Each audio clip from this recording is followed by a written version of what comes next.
Right? Yeah. Totally it is. Totally. At the gym specifically, right? Yeah. Yes, this is great to have. This is a good gym hat, as you say, CD. Yeah, the Cardinals back in action tonight in Tampa Bay, and they will pitch Dakota Hudson. And unfortunately for the Tampa Bay Rays, they will not have Tyler Glasnow going for them. He, CD, was dealing with some problems. When did that happen? With a back. When did that happen? About a week back. No! It's 7:01. It is too early for that. Too early. The new record is unbeatable. Well done, early. Well done, Randy. Nicely done, It boys. is too early. 7:01:30. We're not beating it. No. I didn't know how we were going to work this in. I wasn't expecting to be this soon. I was worried that with Tyler O'Neill being scratched from the lineup, which that was a knee issue, but I didn't know if he would segue to bring up the other issues with him. What? Who's hurt? Tyler O'Neill. No way. I'm sorry. No. I'm so sorry to break the news to you. The Iron guys. I'm sorry. I'm sorry, CD and Randy and wasn't Rocc. he about to Wasn't he about to break Cal Ripken's record? No. I'm sorry to break it to you guys. Yes, knee issue. He was scratched from the lineup last night. There was some speculation with some of the reporters that possibly it had to do with him tracking down some balls during BP. But Ollie didn't speculate with them about that, which, you know, that's something. It is something. I'm shocked. It's always something. Shocked, I tell you. No. It is always something. You're It's right, always CD. something. Yes. Yeah. It's unfortunate because he's a very good baseball player, and I'm sure he's more frustrated than any of us could ever be because his body just is not doing what he wants it to do on a consistent basis. Yeah. It's always something. It's something that's sore, shoulder, knee, back. Yeah. You know, it's something that is bothering him at all times, and that as a player, that has to be extremely frustrating. Was there a guy that you played with that was like that during your career? A lot of talent, kept getting injured. Not to that degree. You know, it's when I coming in, I was thinking about like Brandon Roy for the Portland Trailblazers, who was really good. Grant Hill, Greg Oden, like guys that are Hey, we want Greg Oden. yeah, guys that are expected to be or are really good, but for whatever reason, Grant Hill's ankles just wouldn't allow him to be great. Brandon Roy, just his body just failed him, and he was going to be a superstar. And so it's troubling when you have guys that just are often banged up and cannot stay on the field. Get mad at their ancestors. Right, yeah. Genetics. I've got one for you that is just heartbreaking. Denario Alexander. Yeah. He had a bad knee. He led the nation in receiving yards at Mizzou. And he was a dominant NFL player, but he just couldn't overcome the knee injuries. You remember Geronimo Pena, Jeremy Pena's dad? Yeah. Second baseman. And it's fun to talk to the guys that played with him, like Ray Langford and Bernard Gilkey, Brian Jordan. They say he would have been an all-star, but he just could not stay healthy. And then the Cardinals obviously have had a couple of pitchers, but the one that comes to mind is Alex Reyes. Yeah. Yes. Yeah. Right? Yeah. Yes. So. And there's no rhyme or reason. Sometimes we talk about Tyler O'Neill and, you know, the powerlifting, and I'm sure that's his regimen. His body is accustomed to that, but it's just something, fibers, ligaments, things, muscles, tears, things are breaking down on him, and it's unfortunate when your body is doing that. I got a text from a friend last night, and I had forgotten we'd had this conversation. He said, you said August 9th about O'Neill, and it was August 8th. So No. Yeah, so I was close. He's a kind of predictable sort.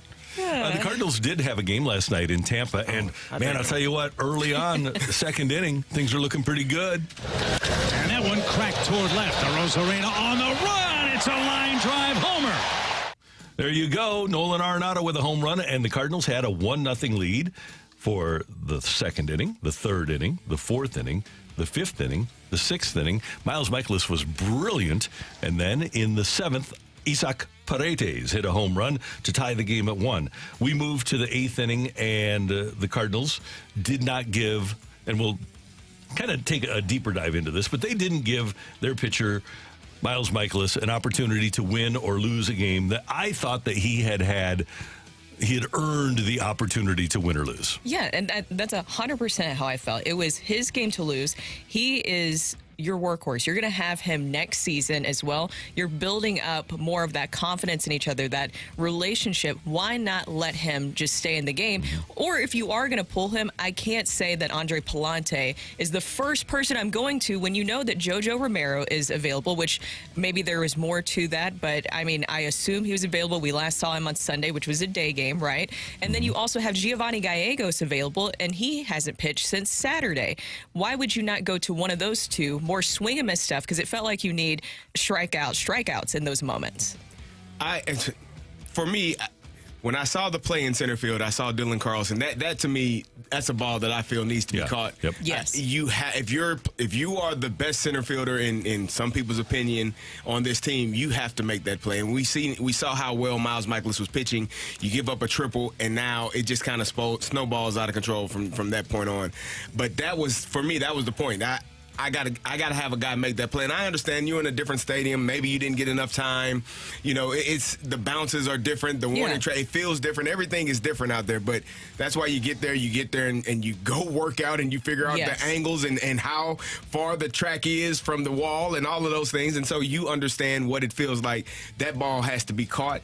And if it's caught, then Miles Mikolas finishes that inning for sure. Yeah, 100%. And I just kind of expected with Miles Mikolas, just talking about how he's been this season and how he was in that game. It was his game to lose, in my opinion. You let him stay in there. You do something different than what you have been doing, because why not, guys? Yeah. Right, why not do something different than what you have been doing? And I was just really surprised that right after you talk about that triple, that they go to pull Miles Mikolas so quickly. I just assumed that he would have a little bit of a longer leash than that. Right, yeah. By now. The tainted triple by Josh Lowe. Then Ramirez hits. They bring Pallante in. And there, to me, is the question that Oli Marmol has to ask himself. And maybe he needs to become a manager in this situation and ask himself, okay, who is my best pitcher against Ramirez? Is it going to be Miles Mikolas? Would he be better than Andre Pallante in this situation? I would say 10 out of 10 times yes. That if you have Miles Mikolas in the game, and he had pitched brilliantly, if you have Miles Mikolas in the game, he is a better pitcher for you than Pallante, who, by the way, did get to his credit. He got Ramirez to ground out, and then Yandy Diaz with his fourth hit of the night with a base hit to center, a ground ball up the middle. So it's not like Pallante didn't get the job done. The ball just didn't go in the direction that he wanted it to go. But I would have rather I would have rather had that happen to Mikolas than Pallante. Because Pallante's his recent history is not good. Exactly. And Oli Marmol explained after the game that that's what he was looking for, is the ground ball with Andre Pallante. So I do get that. But you have the infield coming in. That presents more holes, more opportunities for the opposing hitters. And guess what? This Rays lineup, 1 through 9, is pretty good. They're going to find those holes. And with Diaz, he was fantastic. And Ollie mentioned that that's the reason why he pulled Miles, is because he didn't want to have Miles facing him for the fourth time. I still, as you mentioned, I think if those are your two options, you knew that Pallante was going to be coming out of the pen at some point, possibly in whatever situation that you are looking at in this game, whatever you're scripting out. 80 pitches still, though, by the way, for Miles. 80 pitches. I don't know what the script said with that. By the way. I would rather have Miles in that situation, again, even if it is Diaz, than Pallante. Yeah, I would. And I can't get past that. No, I'm with you. And that's one of the problems that you have with the numbers not being a tool, but completely guiding your philosophy. And the numbers are not a tool here. They guide the philosophy, and what the numbers do is they take away the guts to be able to allow a pitcher to pitch through adversity and pitch through a third or fourth time through a lineup. See, I think I didn't have a problem with them pulling him in that moment, but I had a problem with who they brought in. I think that if the results go in the way that you would hope, Pallante got a couple of ground balls, but it's just, it for whatever reason, he's one of those guys that when you look at it in the bullpen, it strikes a little bit of fear in you, thinking that something bad is going to happen. Not that he's not trying, not that he's not giving great effort. It's just sometimes the ball doesn't find people's gloves when he's pitching. I agree with you. Especially with this defense this season. Right. Think about this defense. That's why the strategy is even more confusing a little bit. And I don't know if I'm in that situation again and I'm managing the team, and I'm thinking about this in the seventh inning. Okay, what am I going to do if Miles allows an extra base hit to start off the eighth? with what I've seen this year of Giovanni Gallegos, I'm not bringing him in. I don't think that he's better than Mikolas. Maybe JoJo Romero, but I want him for the 9th in case I have a closed situation. So I'm not sure that there's a pitcher in that bullpen right now that I would trust more than I would trust Miles Mikolas in that situation. And the number of pitches, it's not like he was towards the end of the. Yeah, I mean, I understand pitches. that. 80 pitches. You probably do. When I looked at the number, I was like, what inning are we in? Yeah, right. The hell, you got this many pitches? that fewer pitches this late in the game. It was quick. He was working. He was dealing. It's unfortunate that he didn't get the win. Yeah, the Cardinals trailed 4-1 going into the 9th and did give themselves an opportunity in the late going. And high in the air, right center. Siri on the run. Look at that ball carry. It's at the wall, and that ball is gone. What an at-bat by Contreras in the 9th inning. A long solo home run brings the Cardinals to within 2. Chip with the call on Bally. Hey, Siri, what's this ball going to do? It's going to leave the ballpark. And it did. And the Cardinals fell by a score of 4-2. That's all they scored. As great as Mikolas was, Zach Eflin of the Rays was just as good. He goes 7 innings, allows 1 run on 4 hits, strikes out 8, and doesn't walk anybody. And, oh, by the way, this new guy, this up-and-comer for, Randy? Is it Randy? Yeah, uh-huh. You know that name. Yeah. Rosarena. Rosarena. Yeah. Oh, he goes 2 for 4 with an RBI. He's pretty. Man, it'd be nice if the Cardinals had somebody like Well, if that. they had a player like that, wouldn't that be cool? That flair, too. Yeah. Oh, yeah. man. Yeah. He looks Good luck. Yeah. Good luck. Good luck finding somebody like that. You would surely never let somebody like that go. No. Hey, we're better than that. No, we wouldn't. All right. So Wilson Contreras second in OPS in MLB since July 1st. Freddie Freeman is first. Wilson Contreras is second. There you go, Wilson. Yeah. Good baby. Very, very happy for him. Got the offensive part of it down. Yeah, well, just got to keep throwing them back there. See if you get those the defensive part down. Yeah, he's doing better. He's doing better. He's doing better. Randy, Better than what you we've guys seen. Listen, he could only work with the pitchers that were in spring training. World Baseball Classic true. prevented him from working with so many guys, and it's not his fault. No, it's not. Yeah. And that was the cool thing is that somehow back channel wise, the Orioles had an opportunity to have Adley Rutschman work with Jack Flaherty so much before he got to Baltimore. Yeah. That's crazy. It's like they already knew it was going to happen or something. Yeah. It's crazy. Right. It's amazing. Yeah, it really is. So there you have it. We're off and running here on 101 ESPN. Coming up, it is Hump Day. It is Wednesday. Oh, by the way, congratulations to our friend Michelle Smallman. Yes. Smalls, the New York Post reporting that Michelle is going to be the host of the new morning show on ESPN Radio nationally. She's going to get that deal closed, and as soon as she does, she'll join us on this show to promote the fact that she's going to be on leading, she's our lead-in. She's going to be leading us into the mornings. And so it'll be her and Chris Canty and another guy that I forgot the name of. I'm sorry, but I'll remember it at some point. But it's not Jay Will. No, they're done. They're done. So there's a start. Yes. Evan Cohen. Oh, yeah. Evan Cohen. Yes, there you go. Yes. You knew that. Carrie, let me give you this, okay? Congratulations to the Boston Celtics on finally hiring a coach of color. Do you remember that tweet? From Jay Will? Yeah. Do you remember Doc Rivers? Do you remember Bill Russell? Do you remember Casey Jones? He was oblivious to what's going on. Wasn't Casey Jones like one of the first black coaches ever hired? Bill Russell was the Casey Jones let him do a couple championships. Yeah, he was not paying attention to what's going on. No. They've had a few. Jay Will, you lost me there. You lost He's a basketball guy. It's a basketball thing. Yeah. It's a basketball thing. It is. Actually, you are 100% correct. Checkmate. That was made. Ask Uncle Randy coming up. Get your text into the Air Comfort Service text line 314-399-9646. 314-399-YO-HO. You are next on 101 ESPN.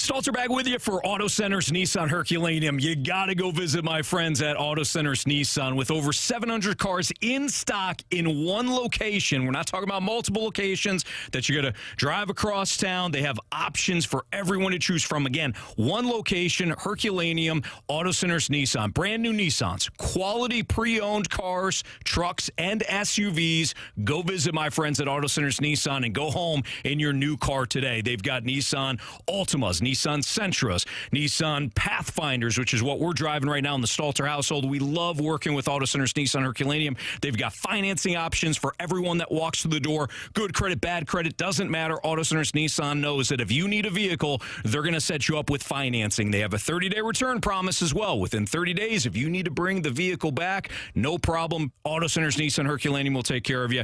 And, of course, they have the free nationwide lifetime warranty. So go see my friends at Auto Centers Nissan Herculaneum today.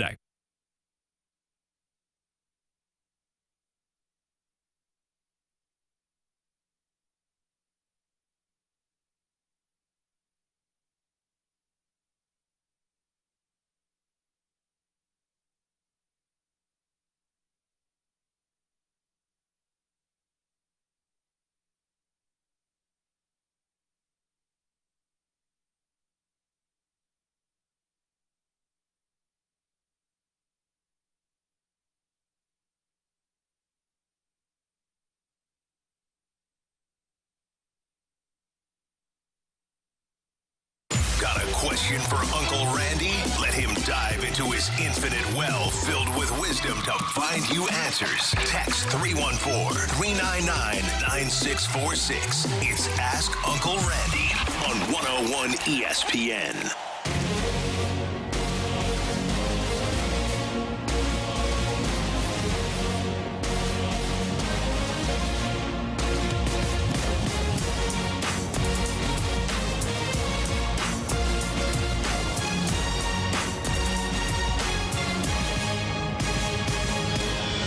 I got to press a button for you here. Hold on. Here we go. There we go. It's time for Ask Uncle Randy. Your texts, 314-399-9646. 314-399. Yo-ho! Okay, Matthew, what do you got? Dear Uncle Randy, all the talk is how the Cardinals rebuild their rotation, but how do they go about rebuilding their bullpen? Bullpen will be a lot easier to rebuild. You'll hopefully have Helsley back. With the bullpen, as we saw in 2006 with Brad Thompson and Josh Kinney and Randy Flores and that crew, you had Josh Hancock down there. You had Tyler Johnson. You can win with a young, inexperienced bullpen as long as you sprinkle in some veteran leadership. And that's what the Cardinals need to do. I don't think that they need to rebuild, because I think they just did rebuild at the deadline, their bullpen. I think what you need is some big power arms down there, and then some people that can maximize, or a person that can maximize their abilities. And then the other thing you need to have is a veteran presence down there that can do the things that Jason Isringhausen did. Tell guys, you got to breathe, okay? Because it's hard for young people to come into high leverage situations and perform properly. The other part of this, in terms of the bullpen, is that the Cardinals need to have a rotation that doesn't force the bullpen to give 12 or 13 outs every night. If you're getting to a point where your bullpen only has to give you less than 9 outs, you're in a much better spot. For me, rebuilding the bullpen, I talked about it a few times, is you got to get some of those young guys that are projected to be really, really good, and that's how they mature into the game. Go in high leverage instances, and then some not high leverage instances where they can get opportunities to play the game, learn the game, have a few veterans in there with them. Hopefully they're not sleeping in the bullpen like the White Sox were said to have been as rookies, and just learn the game the right way from guys that have done it, from guys that have had success. And when your opportunity is presented, you go out there and you do your job. And Brooke, one of the big things for next year, you'll have Wilking Rodriguez. Oh, that's good, because we were depending on him this year, and that really derailed things. I'm just going to bring that up. That really derailed things. He hasn't done anything to anyone. It was said. It was said. We were counting on him. They were counting on him. Talking about you on What? I do. By the way, guys, last night, which I know it wasn't much of a lead because it was just a one-run game before we saw everything that happened, 35th blown lead loss. They're now tied for second in all of baseball right now in that category. They're top 5 in something. You don't want to clap for that. Oh. No. Did you say yesterday they were like top 5 in in defensive runs saved, like runs allowed, very bottom of like runs that shouldn't have scored. No. Yeah, so they're top 5 in a couple things, Randy. It's kind of like celebrating being the murder capital of the world. No, murder capital of America, not the world. Of the world, yeah, that would be. That's a title. That's a title. Not great either. Dear Uncle Randy, for the first time ever, I have the first pick in my fantasy football draft. It's not Who do I take? It's a no-brainer. It's who do you take? Jonathan Taylor. No. Every single number thing says you take Justin Jefferson. No. Every single like draft projection, every single like fantasy expert I've read, it's universal. Jefferson number 1. I have been burned often on drafting receivers early. Yes. And not going after my running back. Yes. Because you the don't come running back backs- until if you're in a 16-team league, you're picking 32nd. That's the problem. Being number 1 is cool, but if it's a lot of teams, you got to wait a while before you pick again. So you got to make a good pick. I'm going with a running back. I just don't know which one just yet. You know who I love, and he had a really good year last year, and I'm always concerned about the back-to-back, but he's a motivated player. It's Austin Eckler. Yeah. He is. He scores a lot of touchdowns. He catches a lot of passes. He doesn't rush for a lot of yards, though. He catches. I'll take my a touchdown. ton of balls out the backfield. And there's though. nobody in the backfield who's going to take a carry or a touchdown from him. Well, That's and the if big it's thing also there. a PPR league, then you have to go with the running back first. Yeah, I agree. I may be stepping out here, but I feel like Jahmyr Gibbs from the Detroit Lions, But not is with the going first to be, pick. He's With going the to be first really, pick, really good. CD? Really? I'd take Bijan Somebody over him, write wouldn't this you? down. No. Somebody write this down. You wouldn't take Bijan over him. No. You know why you take you know why you take Gibbs over him? I don't know. I Because have no idea. The offense is much better Not with the first pick. with Detroit. I'd rather have Saquon with the first pick. But you got to look at the offense around him. You know who's going to. I personally, like when I'm drafting, I don't know if I would draft him first, but I like guys that are in good offenses, obviously, with good quarterbacks that can get you the ball and take some pressure off of you if you're running the ball. Daniel Jones doesn't alleviate pressure. Ryan Tannehill doesn't alleviate pressure. Even though, Derrick Henry is going to run the ball with 12 people in the box. They're going to have 11 men on the field and an extra guy. But I like my running backs to have a little bit less pressure. By the way, I will throw Christian McCaffrey in there, too. Christian McCaffrey would be probably. I think Who's that quarterback? He's He averaged 8 less points a game when Elijah Mitchell was healthy. Just that's the issue with having a guy who's got a good backfield. Elijah Mitchell good is back behind him. Tyler O'Neill. Fair enough. But just in case he's healthy for 14 games, it could be an issue. Dear Uncle Randy, I was late for work this morning, and as I'm walking out the door, my wife decided to share a quick recap of her hour-long conversation with a friend last night. What am I supposed to say other than, okay, bye, love you? I don't know why she's mad. She should CD, not did you be text mad. this in? Did you text should this not in be this mad. morning? Is this you? Wasn't me. I was running a little late. Oh, yeah, gotta go. What are we doing here? See, this is one of the unfortunate differences between men and women, is that women can relate an hour phone conversation or conversation that they had. And I've made this point before. Guys can be out on a golf course for 4 hours, and you can come home and say, hey, Bob's getting divorced. And you say, and the wife will say, what happened? You say, I don't know. He told me he's getting divorced. There you go. Because you need the juicy details. Right, That's why we get so frustrated. Guys don't do the details. We don't get in. You getting, man, I'm sorry to hear that. So, everything okay? Yeah, okay. Yeah. Who you And taking then with that's first where pick in the fantasy football draft? So, On to the next thing. If you're late for work, what you got to say is, babe, I'm sorry, can you tell me this later? Because I got to get to work. I'm going to be late. That's the play. You have to just throw a little apology in there. I just think, you just table it for later. Yeah. And then And then you hope can. she forgets. Then you can. And then you sit and you listen. And I don't know. Maybe it's just me. I can tell when I'm telling him a story, and I can see the moment when he tunes out. Like I can literally see the moment, and I'm like, okay, well, anyways, I'm gonna wrap this up, or I'll just throw something crazy in there to see if he's paying attention. Dear Uncle Randy, how do I get my wife to work out? We have kids, so we can't work out together, but I find it astonishing that people just don't want to go exercise, but she's my wife, so I have to be nice. You can't. And you've got kids. That's a workout for her. She's working very, very hard. And no, unless there's a health issue that requires her to work out, she'll find her time and place where she doesn't feel great and she'll go work out. But no, you don't tell her or force her to work out. She's working a full-time job with those kids, and she's exhausted with those kids. So no, you don't. That's just not a card that you play. Brooke, can you add something to this? I agree. I would not do that. Yeah.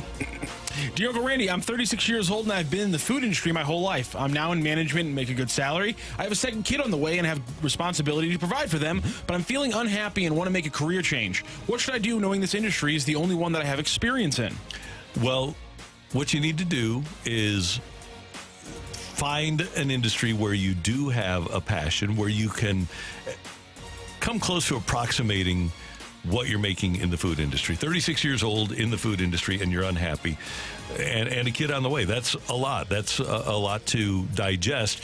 But what you have to do is decide what you have the potential to love and then get into that industry. You're not too old, and there are things out there that you can find that you will like. The worst thing you can do is, especially if you have young kids, is go through life being unhappy at your job, because that's 40 hours a week at least, and you don't want to bring that unhappiness home. So just think about what you like, what you love, and try to find a way to monetize what you love. That's the best advice I can give you. And that might, whether it is, if you're clearly a sports person, if you're interested in sales, and if you're in the food industry, maybe you've done some sales aspect of that, try to come to a place like this and see if you can get a sales job, something like that. So there's a lot of things out there, and there's a lot of jobs out there. Yes, I 100% agree. I think I like to use the word pivot a lot in many different situations. You can make many different pivots through life. In a moment where you decide that a change needs to be made and you need to do something different, then go and try to pursue that. Because like you said, there's nothing worse than, especially if you're welcoming in a new child, if you're unhappy, you're stressed, those are things that you'll try not to bring home, but you will anyways. So you need to know what you want to prioritize. If it's work-life balance, find something that fits that, and just be happy. Because I get it. I worked in the food industry for a long time before coming over to broadcasting.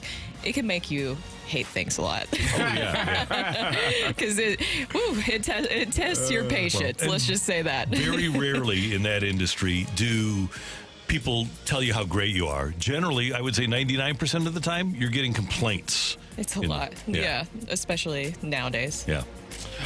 Dear Uncle Randy and Aunt Brooke, and I'm throwing Cousin Carrie there as well. He calls you Aunt Brooke. Are you okay with that? Sure. All right. Aunt Brooke and Cousin Carrie. Last year, I broke up with my ex-girlfriend. During that time, I found out she lied to me throughout our time together. Then in the process, my so-called best friend of 10 years stabs me in the back. After a year of being quiet and to myself, I am trying to make new friends and possibly start a relationship, but it's not going well. As you would guess, I have trust issues now. What do you suggest I do? Well, at some point, you have to let go. And you do have, when you lose a mate and you lose a best friend, you're going to have inherent trust issues. And I can't just tell you, well, trust somebody. But what you have to do is kind of just dip your toe in the water and try to find a new group of people that you feel like you have things in common with. And maybe it's people from work. Maybe you go play pickleball. Maybe you go work out and find people to interact with on a regular basis. But find the big thing is, if you're alone, find things to do. Take classes somewhere, do something like that. Find things to do that provide you the opportunity to be with people that you can interact with, and maybe you'll meet somebody that you like. Yeah, I mean, take your time though. Don't be open-minded, but understand that where you've coming from, what just happened, but be open-minded. And if people show you the signs, because sometimes you see signs from other people and you just kind of, maybe that's not as bad as I thought, but then it ends up being what you thought it was in the first place. Trust your gut, be open-minded, but trust your gut, and don't allow people to just run over you. Yeah, I agree. I think that you got to take time to heal yourself, because you also don't want to take that in. Not everybody's going to hurt you moving forward, and you can't take that energy moving forward with making friends and relationships with people, because until you fully healed yourself, you're not going to be able to open and accept those new relationships. So you have to do that first, and it's tough. What happened to you is not okay whatsoever. whatever. And sadly, those won't be the last people that hurt you, but you will be able to trust people again, and there will be people who won't do something like that to you again. Well said. Thank you. Want to do one more? Let's do one more. Come on. Okay, I've got Matthew searching now. We're in our Dear Uncle feels Randy, today. I've never celebrated my birthday in my adult life, but feel desperate if I have to organize a party on my own. I have a little over a month to figure it out. Well, this is kind of a bummer. You don't want to throw your own birthday party, really, but then you want to have a party for yourself. So what I would suggest doing is don't make it a party, a birthday party. Just make it a party. Get yourself together, and you'll know it's a birthday party, but get your friends together, whether it's out at a spot, maybe just to watch a game, or maybe you can have people over to your house and entertain them, and just to have a party. That's a shame that you've never had a birthday party in your adult life. You know, it's always good to have a birthday party. Now, some people don't get to like their milestone birthdays have big parties, but some people do. And I hope that you get the opportunity to celebrate with somebody. I haven't had a birthday in my adult life. I was going to say, I don't think I've had a birthday party not since in my like adult life. When's the I was like last time? Do 17 you or remember? 18. Really? No. Well, but you can have Birthday like party? Like a party. well, 16? Yeah, like late teens is fine. Yeah, I'm with Carrie. Like late teens is the last time I did this. like even like with your family. Your family So doesn't. like dinners, do you give do like cake a and dinner stuff? party? Yeah, but I don't consider that like a party. Yeah, I don't consider that Just I don't family consider that a over. party. My parents would always get me a ice cream cake from Dairy Queen, but I don't. I mean, See, I that's would a celebration. But I just go over there and grab it, Celebration. and have a piece with them. Yeah. Celebration. So I guess you're saying there's a difference between celebration and Yeah. party. Yeah, like it's like a planned party, Party is like a like- venue, and We're showing up and there's okay. music people. playing. I got a collared shirt. Okay, there's and Balloons are key. streamers. Yes. Okay. streamers or whatever those things are. Yeah. Party hats. Now, it's not a party that's unless a you have party. party Carrie, hats. I'm gonna Oh, you throw, gotta I'm, have party I'm gonna hats, throw your right. birthday party this year. We gotta throw Carrie a birthday party this year, guys. Yeah. Well, a birthday bring hats. celebration. You should always have a birthday celebration, and that's a bummer that party hat people for you, have not done CD. that to you. But yeah, Ready to go. you know what? Have your own little get together. And say, hey, Gathering. guys, there's if you've never had one in your adult life, have a party. Yeah. Have a party. Nothing Throw wrong one. with that. Thank you, Matthew. Thank you, Randy. And thank you very much for your texts. We do appreciate them. We've got the bird watch or bird droppings. I guess it's bird droppings. Next on 101 ESPN.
This is Rocky with your Sports Center update, driven by Johnny Londoff Chevrolet and Johnny Londoff Autoplex. The Cardinals fall to the Rays yesterday, 4-2. Miles Mikolas, 7 innings pitched, 8 hits, 2 earned runs, 5 strikeouts. He does allow 1 home run. He gave the ball up to Andre Palante, who then allowed 4 hits, 2 earned runs across just 1/3 of an inning pitched. Cardinals are back in action for Game 2 today. 5:40 p.m. first pitch, and it'll be Dakota Hudson, 2-0 on the season with a 4.10 ERA across 26 and a third innings pitched. He faces off against Jalen Beeks for the Rays, the lefty. He's 2-3 on the season with a 6.27 ERA. That is your Sports Center update, driven by Johnny Londoff. Find your road and shop 24/7 at londoff.com and londoffautoplex.com. Are you kidding me?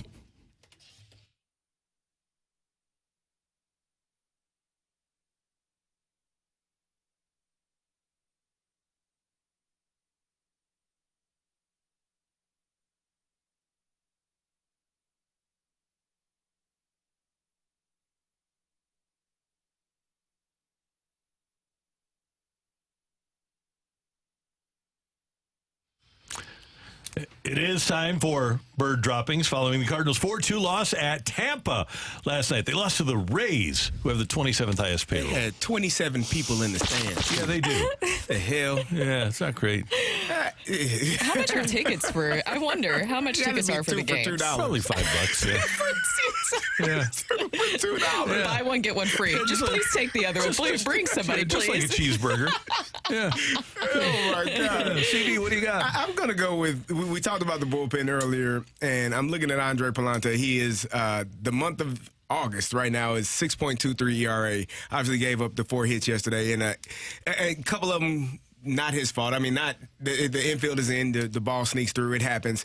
But if you are going to put yourself in a position to be in this bullpen going forward in the 2024 season, you got to come up and you got to show up and you got to play well at that time. And I know I said earlier I thought that it was the right decision to take Miles Mikolas out of the game. Looking at it right now, again, he gave up that triple.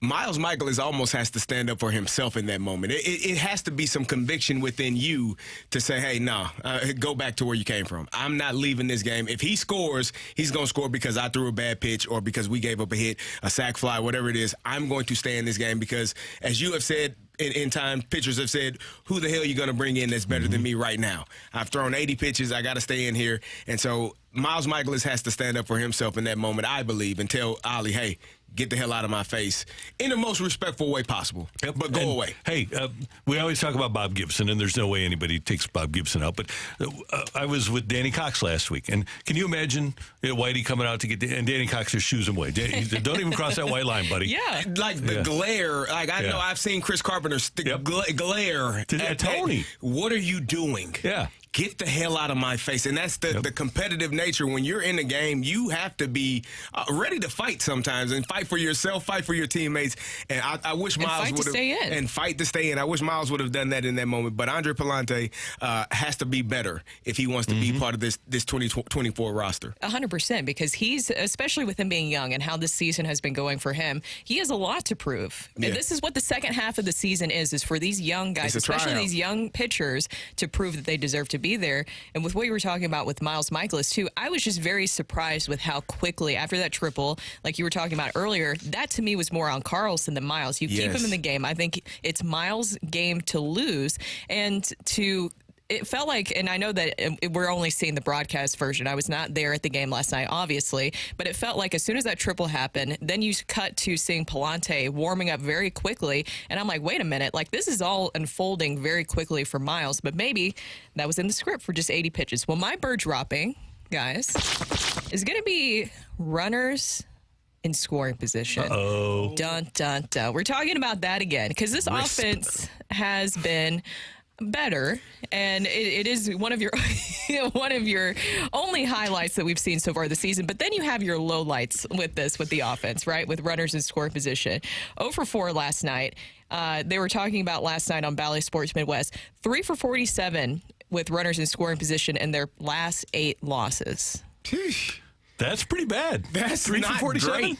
That's what Hungo said. Yikes! Yes. In their last 8 losses, it's not ideal whatsoever, and it's kind of hard to explain. And Paul Goldschmidt has not been looking great as of late. There's been a lot of situations where you expect him to come up big in some of these situations where you have runners in scoring position. He hasn't been able to capitalize on that. I don't know if there's anything going on there. It's just going through a little bit of a slump, which, to be fair, we have seen a lot of guys do this season, but the runners with scoring position, it's just that's been really painful to watch because I don't know. I want something to be excited about, right?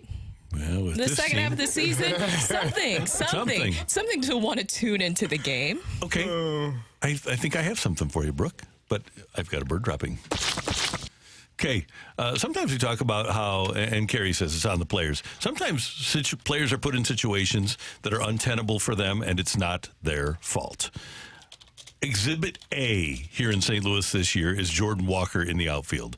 Of all outfielders with at least 100 innings played, he's got the third fewest defensive runs saved. He's at minus 15. He's cost his team, according to the metrics, 15 runs. Only Asturi Ruiz of Oakland and Kyle Schwarber of Philadelphia are worse.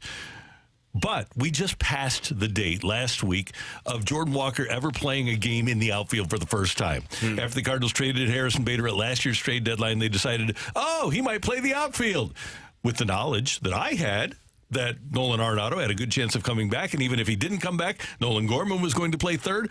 Why didn't you give Jordan Walker the opportunity to play the outfield so that he didn't embarrass himself and make people think that have no idea what an athlete he is, that he's not a good outfielder? He's going to be, if he's properly schooled in the sport, he's going to be a very good outfielder. The Cardinals did him a massive disservice by not allowing him to get reps for the last couple of years, 21 and 22 at the minor league level, because everybody else in the world knew that he was either going to be a first baseman or an outfielder. Their third baseman was going to be or Arenado, or it was going to be Nolan Gorman. It was not going to be Jordan Walker.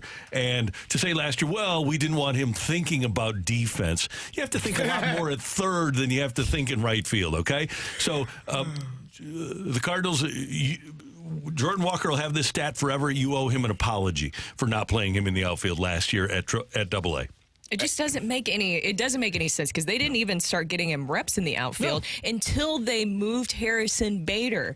Why did you wait so long for that? And because then you're in this situation too this season where he's trying to build himself up. He's trying to build up that confidence. And those are things that defensively, how he's performing in the outfield can also affect him at the plate because it's going to affect your overall game mentally when you're struggling in certain areas. It's almost like there's no continuity between the minor league system and the major league club. I've heard from inside the organization that is the case. It's almost like they are two separate entities. Yeah. Like, you guys do your thing, we'll do our thing. When in actuality, it should be what we do at the big club should be filtered down to the minor league system. So everyone knows when they do get here, this is how we run our organization. These are the expectations. We want pitchers that can do this. We want fielders and hitters that can do this. This is how we want, because this is how we're going to coach them and teach them when they get here. So it's not a completely different language or verbiage. It's not the first time that they're hearing it. When you have minor league systems that are with your club, you should be able to all be speaking the exact same language. Kerry, there's a guy that I've never brought up on this show, and I'm going to bring him up now. He's got a book out. It's called The Book of Joe. His name is Joe Madden. I've never heard you. Wait a minute. Who is that? Checking notes, Brooke? Who is he? Yeah, like when have you brought up that name? Yeah, Joe I don't Madden's think you a have. World Series champion manager. Okay. That's the first time I... He wrote in his book that when he was with the Angels as a coach, when he was with Tampa, he instituted it. When he got to the Cubs, he would have a meeting with everybody in the organization in a huge conference room, and they would espouse an organizational philosophy. Yes. And he would tell people, here's the way we want things done organizationally. If you have any questions, you can never over-communicate with us. We're going to communicate. We're going to talk. We aren't going to have silos. And what you're talking about appears to be, and I don't know, we don't know the inner workings of the Cardinals, but there appears to be some disconnect between what happens at the minor league level and what happens at the major league level. When you send a player like Jordan Walker down and you say, okay, here's what we're going to teach him to do, and then he says, well, no, I didn't change anything. That seems to me to be somewhat of a disconnect. It has to be, and you have to have strong people in your minor league system that are dealing with guys like Jordan Walker, who you know are going to be future stars, and say, hey, I know it's uncomfortable. I know this isn't something you want to do. I know I'm not Ali Marmol, the manager of the St. Louis Cardinals, but this is what we need from you, and this is how we get you back to being an everyday player in the major leagues. Those are the conversations. You have to have strong people in your organization that are not afraid to have tough conversations with people that are getting paid a lot more money or will be getting paid a lot more money than them. Yeah, and by the way, you lost somebody who had a lot of experience in your organization from the bottom to the top, and that'd be Mike Schilt. Yep. 18 years, right, in the Cardinals organization. I believe that he knew the Cardinals way. Losing that not only affected your big league club, but also affected your minor league system as well. And we talked about the Rays yesterday and their success. What do they do well when it comes to developing talent? They're able to develop at the big league level. Mm-hmm. That's important. And who started it? Joe Madden. He did. I know. It's amazing you haven't brought him up before, Randy. Yeah, it's just something new. The book was just in my room, and first time I read the book. First time. heard about him. Cardinal Peeps, crazy. the Book of Joe, on shelves now, or we get it on Amazon. Check it out. Coming up next, I'm just saying. Coming up next, get your text into the Air Comfort Service text line 314-399-9646, 314-399. Yo-ho! Take it or leave it. Coming your way on 101 ESPN.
Hey, if you want a dazzling lunch today, head on over to the Fenton Barn Grill on Rudder Road in Fenton and check out their delicious sandwiches. How about their Fenton Barn Grill Reuben with Swiss cheese, sauerkraut with their delicious Thousand Island dressing on beautiful grilled rye bread. You will love it. Order some tater tots with that and have a great lunch or dinner at the Fenton Barn Grill. It really is breathtaking. And talk about great people that are going to serve you. Alicia will be there today along with Kelly and Colleen and Jamie and the whole crew. And they are so friendly and they're so nice. And the food is so great. It's just a wonderful place to have a business lunch, maybe a lunch where you get together with buddies, or maybe you want to get together for a happy hour, and the drinks are always fantastic. They're going to have specials during the Cardinal game tonight. You'll have a great time at the Fenton Barn Grill. I try to make it there on a regular basis because the people are so great, and the trashed wings are the best in town. Try the trashed wings with their golden sauce. They're the best you will ever have at the Fenton Barn Grill. Just head on over to the soccer park, follow the road over to Fenton Barn Grill. Tell them Randy sent you, and you'll have a great time again at FentonBarnGrill.com.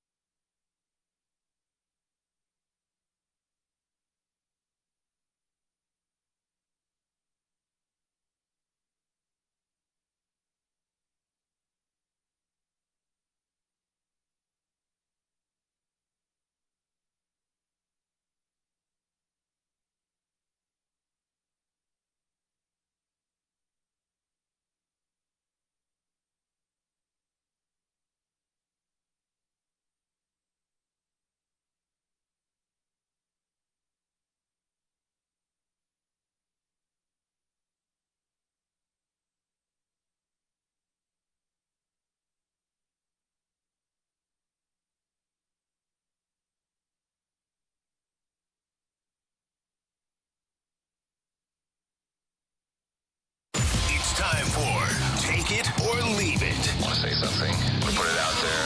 If you like it, you can take it. If you don't, send it right back. Get your text into 314-399-9646 and give us your take it or leave it. Brought to you by Gloria Lou Realty. Visit GloriaHasTheBuyers.com and start packing. That's my final offer. Take it or leave it.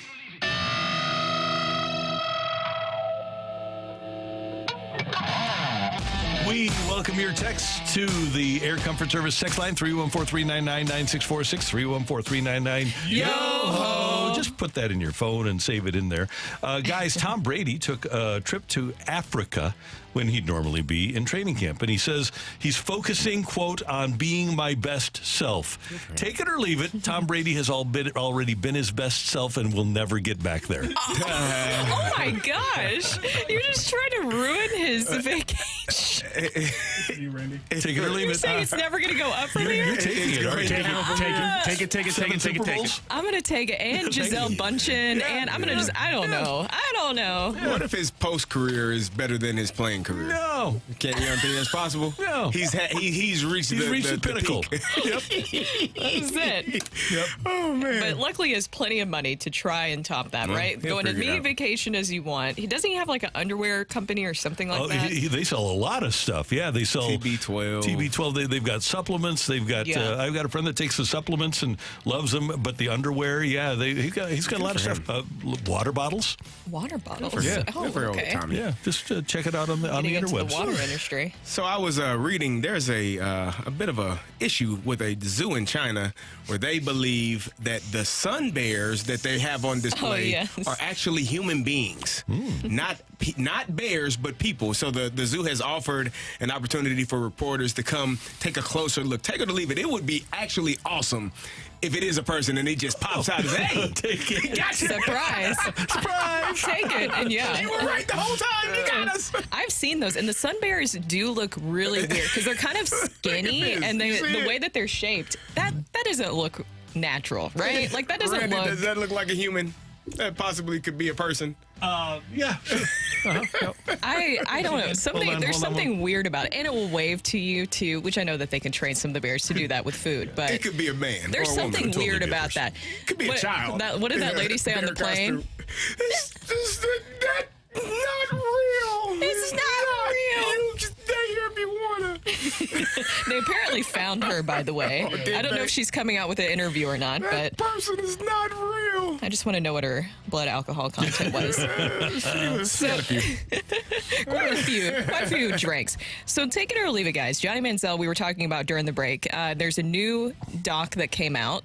It was last night. You already watched it, Rockio, right? Yeah, I think it premiered last night. So no spoilers. I'm going to try not to spoil because this is out there in the public to kind of promote it.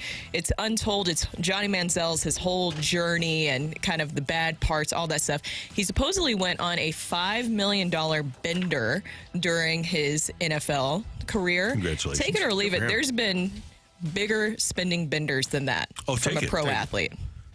I'll take it. Mike Tyson. I'm sure Michael Jordan he probably spent $5 million a night at the casino. You said Shaq maybe like I a think meal Shaq in a did day. like a meal in a day. I think he talked about it spending. Shaq, when he got his bonus check from the Magic, went out and bought 3 cars right off the bat. I've seen him And I talk think about that was like $500,000 alone, and then he kept buying stuff that day, and Charles that's the Barkley. day. Yeah. Barkley definitely had a betting day with $1 million. Yeah. Yeah. Yes. There's some other ones out there. Tiger, I'm sure, with some of those nights in Vegas. And listen, you Yeah. it's probably people that we don't even know that have spent. You think like Bill Gates has just said one day like, I don't know. You think Phil's- well, that would be. I could see Bezos maybe, especially with the new wifey. You know. Do you think you go ahead, babe. Phil's moved $1 million in one day in Yes, betting? there's no doubt. Phil Mickelson? Absolutely. Yeah, no doubt. Oh my God! It was just. It's very interesting. I can't wait to watch it to see his side of the story of just everything that has happened. I'm not sure. I don't know. Do they explain what he does now, Rock? No. That was kind of crazy. That's kind of weird. He's just being Johnny JFF. His family's in the oil industry. They're hugely rich. But that's actually you need to watch because they dive into that factoid. It's fascinating, actually. his parents had license plates. One had JFF 1 and the other one had JFF 2. Johnny blanking football 1, Johnny blanking football 2. Those were the license plates. But so let's the $5 million bender, he said, right? Yes. So who's the number? Like, is Rodman number one? If we were going to pick somebody to have An a athlete? Yeah, an athlete. I would say Michael Jordan. Just because Really? He could do it. It costs He Michael could do Jordan it. almost $1 million a week to have his boat on the water. Yeah, I think he could do it. Fair point. And he likes to gamble. Yeah. Oh, yeah. Good call. Another quick take it or leave it. He also, I guess, mentions in the documentary that Cleveland affected him. Take it or leave it. Carrie would have told him that. I could have told you that. What do we got on the text line? There's bars in Cleveland. Come on, Johnny. Take it or leave it. Flats are.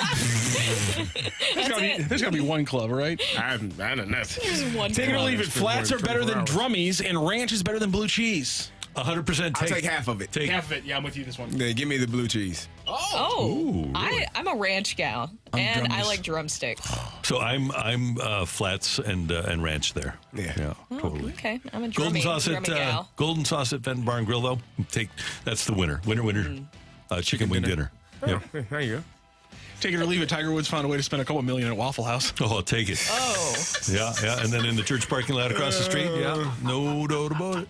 Tiger spent a whole lot of money. Yeah. And by the way, it was Perkins Pancake House. If we want to, Perkins Pancake House. we deal in accuracy here in the opening drive. It was a Perkins waitress. Yes. Take it or leave it. Carrie, the Illini win the Big Ten West and play in the Big Ten championship game this season. ILL. Just because I'm speaking from my heart, I'll take it. But their best chance was last year.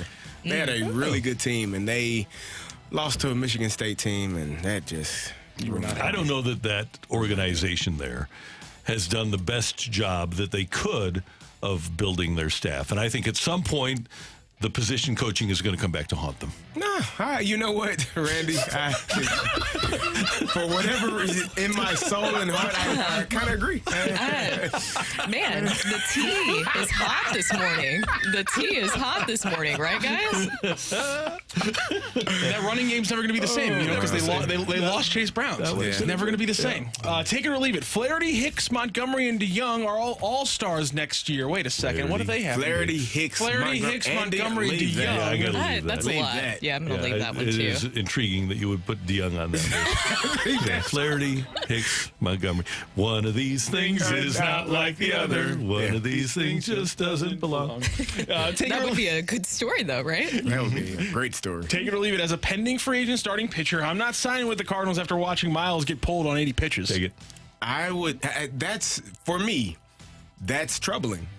But I don't blame Ali. Again, Miles has to be able to say, Ali, I understand why you're out here.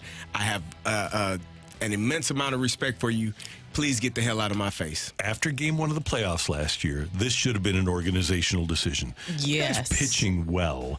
Use your eye test. Use your eyes. Because we you've all been in saw baseball that. a while. You don't. And to your point, what is Andre Palante going to do that Miles Mikolas can't do in this moment? Right. Yes, 100%. And the eye test with Jose Quintana, you leave him in. Yeah. Leave him alone.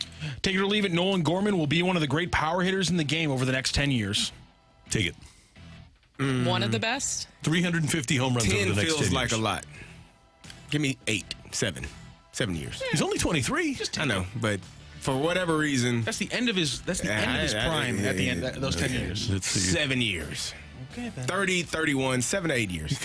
Carey, but like Barry Bonds, he was a great power hitter until he was 43. He had a little help. He had a Goldschmidt little won MVP at 36. help, Randy. He was rubbing some cream and clear. He just had ringworm, right? Yeah. That's what it always is. Ringworm Kept hitting the is ball really rampant. far. Just kept going further and further. How far is he going to hit this damn ball? Kept going. Thank you, Matthew. Thank you, Randy. Coming up here on 101 ESPN, the Cardinals have some people that are putting up monstrous numbers at the minor league level. Are they providing enough opportunity and maximizing their players? That's next on 101 ESPN.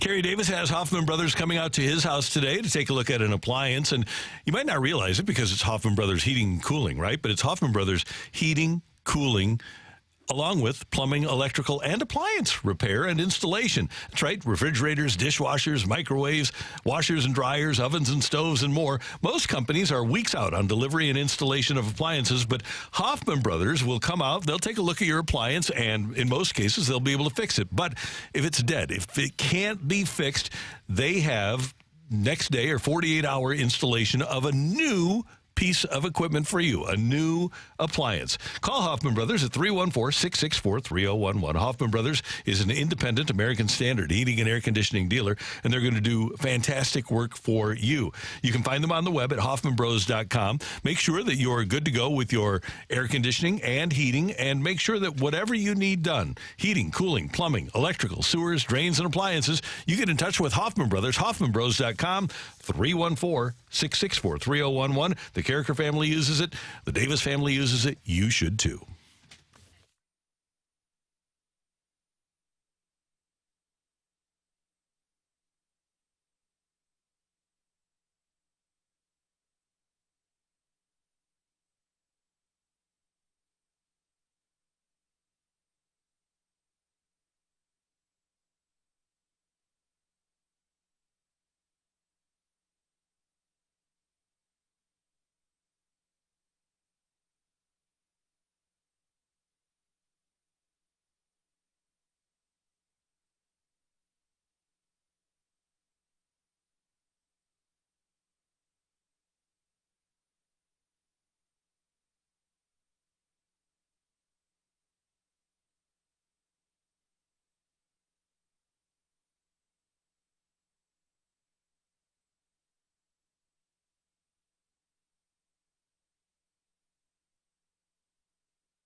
The Cardinals have had some pretty outstanding performances at the minor league level this year. Lucan Baker, the first baseman at Memphis, 31 homers, 89 RBIs, and a 1.164 OPS.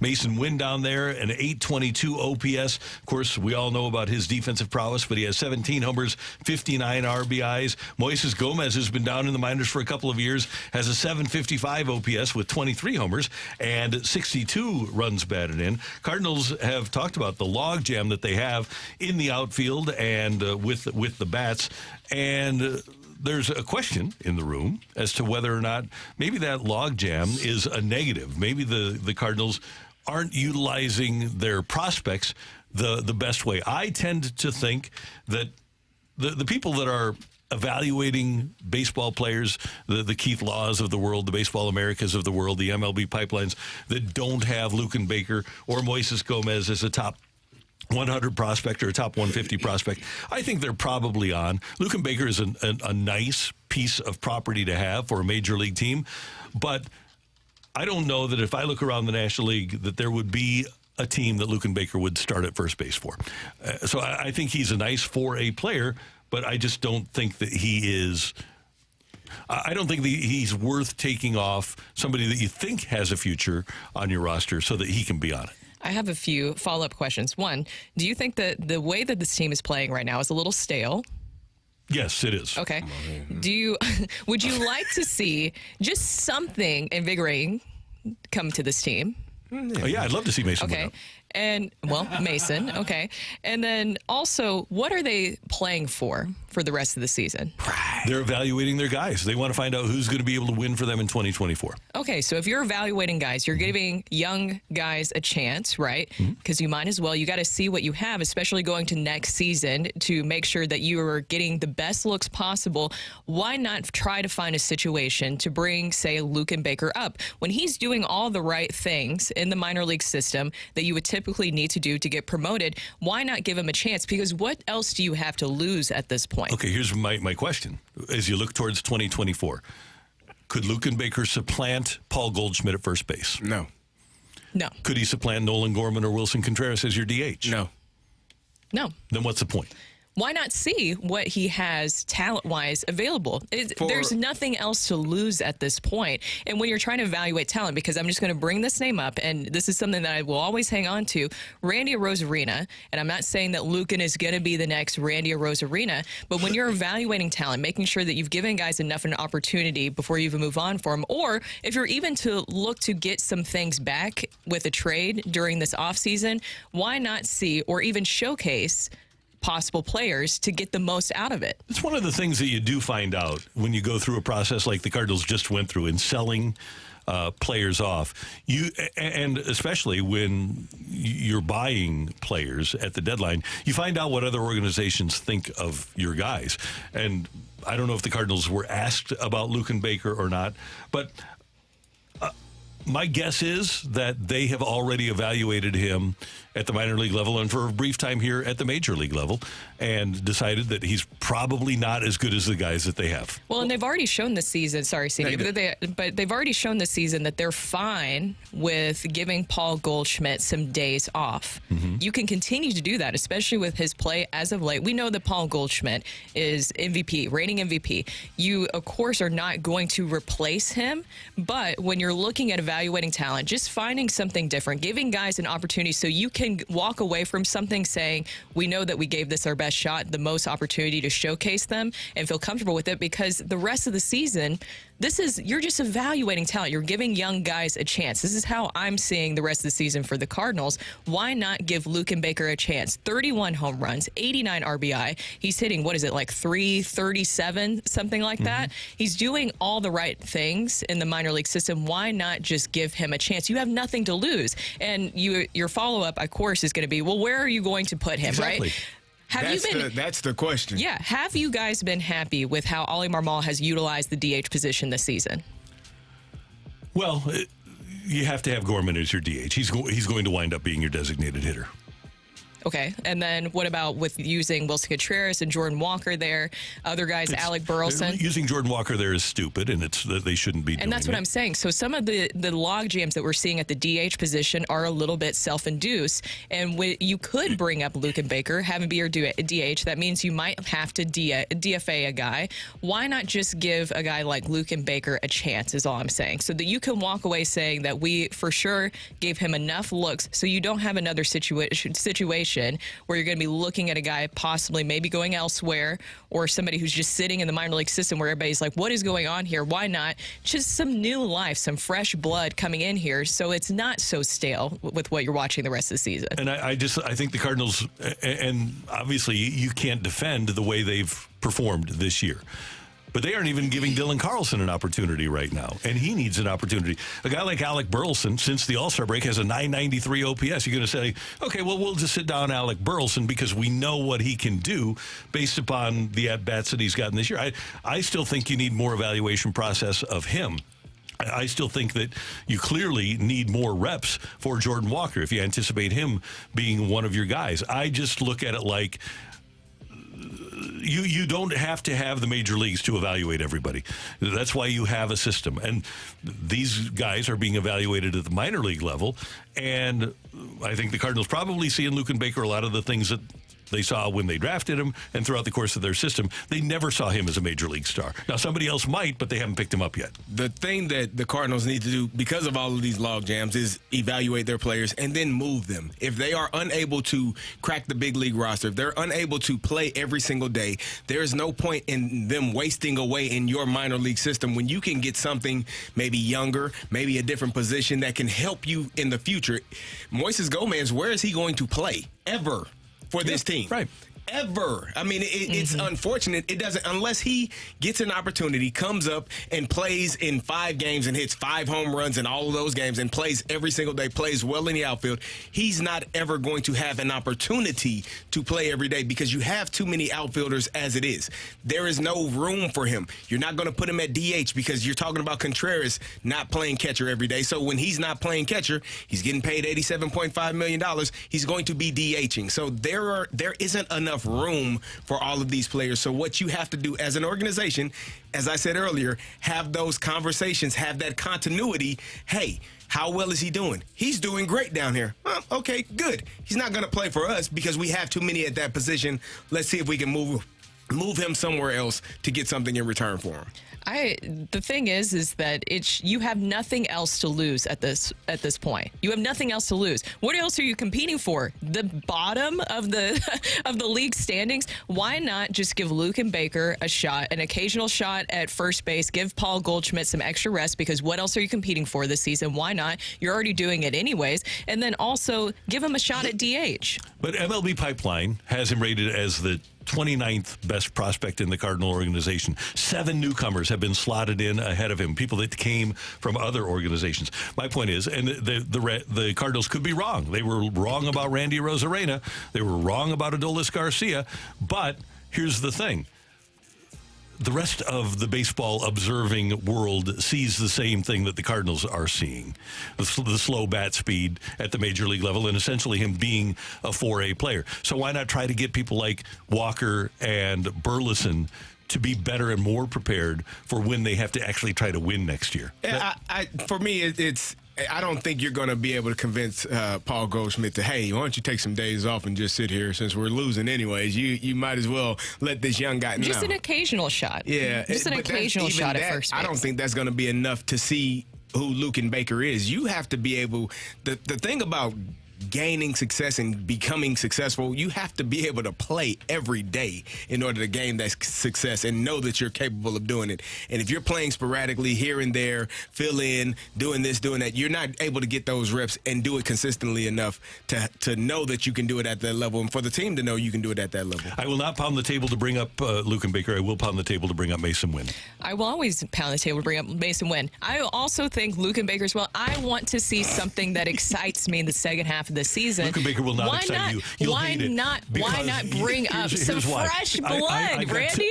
Some fresh blood, something exciting. I've got 2 words for you. Oh, come on. Oscar Mercado. Stop it. Don't you dare. Don't you dare. Well, okay, you bring him up, you DFA Mater. I don't know. Maybe that's where my intentions are this whole time. There you go. No doubt about it. Coming up, the defense this year has been terrible, although it's been better of late. But how much do the Cardinals need to return to their previous defensive form to be successful next year? That's next on 101 ESPN. You guys.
I want you to know about Mentality. They're on the web at lowtusa.com. They've got clinics in Chesterfield and in South County. You've heard me talk about them, but if you don't know exactly what they do, here's what they do. They restore your energy with an FDA-approved testosterone treatment. Guys, your testosterone level drops. As a guy, your testosterone level drops after the age of 30. But even though it does, and you lose energy and you lose that physical stamina that you had when you were in your 20s, you can still compete at work and sports like you did.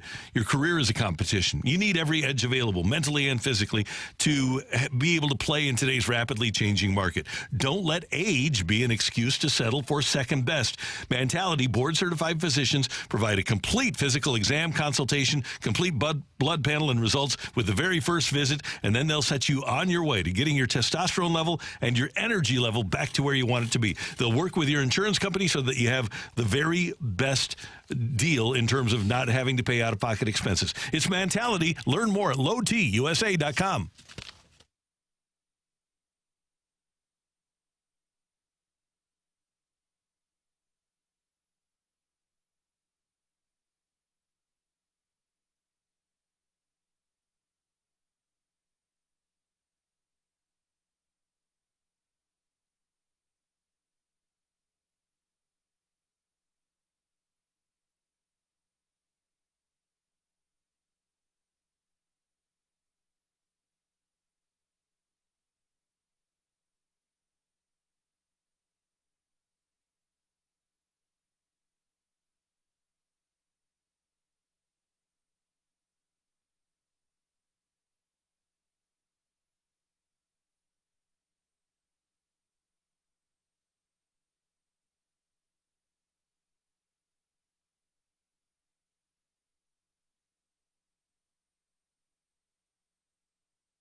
As you know, the Cardinals have kind of scuffled this year defensively. Minus 32 defensive run saves at third base compared to last year.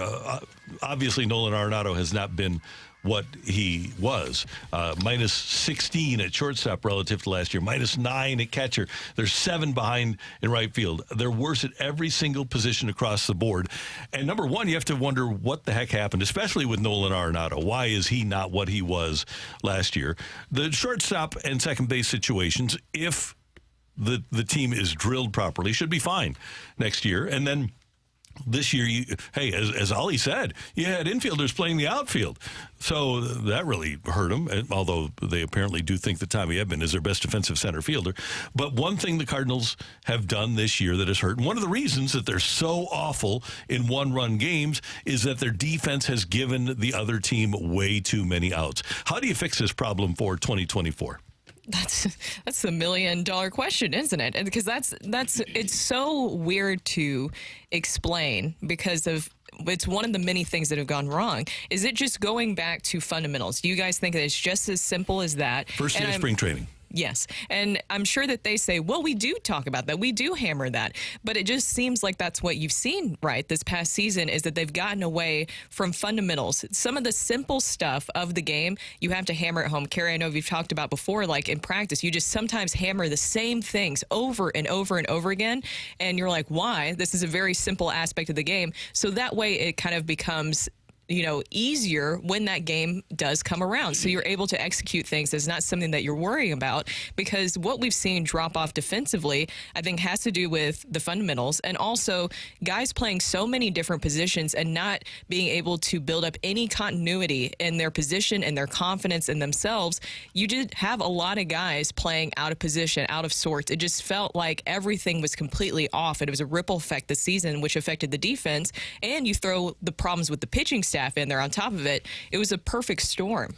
Yeah, I think it's the lack of continuity. When you are able to do the same thing, it becomes muscle memory. When I can do the same thing at the same position over and over and over again, I don't even have to think while I'm doing it. I can be outside of my own self and do it. I could do it in my sleep. You would really feel like I can do this while I'm sleeping. When I was playing, I would be moving in my sleep and calling out plays because it's just muscle memory. It's the things that you know how to do over and over again. Now, if I was asked to go play tight end 3 games and then play fullback and then play running back and then play center, I might be struggling trying to figure out that muscle memory because each one of those jobs offer or have different duties assigned to them. So I think that's part of it. When you look at Nolan Arenado at third base, I think he just had a rough start to the season. He still is an all-star. He still is one of the better third basemen, the best third baseman in baseball, and will go down as probably the best third baseman in baseball. He just struggled to start the season off, and I think it's because he was struggling at the plate, and that was impacting his defense. Once his struggles at the plate no longer were there, his defense also struggles no longer were there. So I think that was just a early season, a month and a half type of deal for him. That's not who he is, and I think he realized that and got it together. But the rest of this team defensively, some of it is the philosophy with pitching, not having the shift. There were so many times, there have been so many times where you look at the fielders and they're aligned where they're being told to align, and then the ball is hit right where they should have been had they've been aligned in their normal position. So those things are taking place. It's just a lot of instances where, whether it be the fielding, the pitching, the coaching, it's not all tied together, and it's not been working well for this Cardinals team this year. And banning the shift definitely affected the Cardinals this season. I think we can say that without a doubt. But once again, that was something that didn't just sneak up on the organization. It was something that everybody was aware of. It wasn't it was being discussed for, apparently, it was something that was being discussed for a while. And we've talked a lot about guys getting jerked around this season with this team, where you say one thing, then you say another.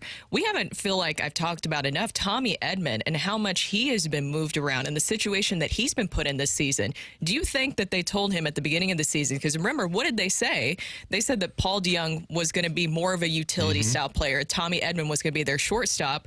What in the world happened to that? What happened to that game plan? And the amount of times that he was moved around, the fact that he has been able to handle this position, he's a Gold Glove at second base. He has a Gold Glove at second base.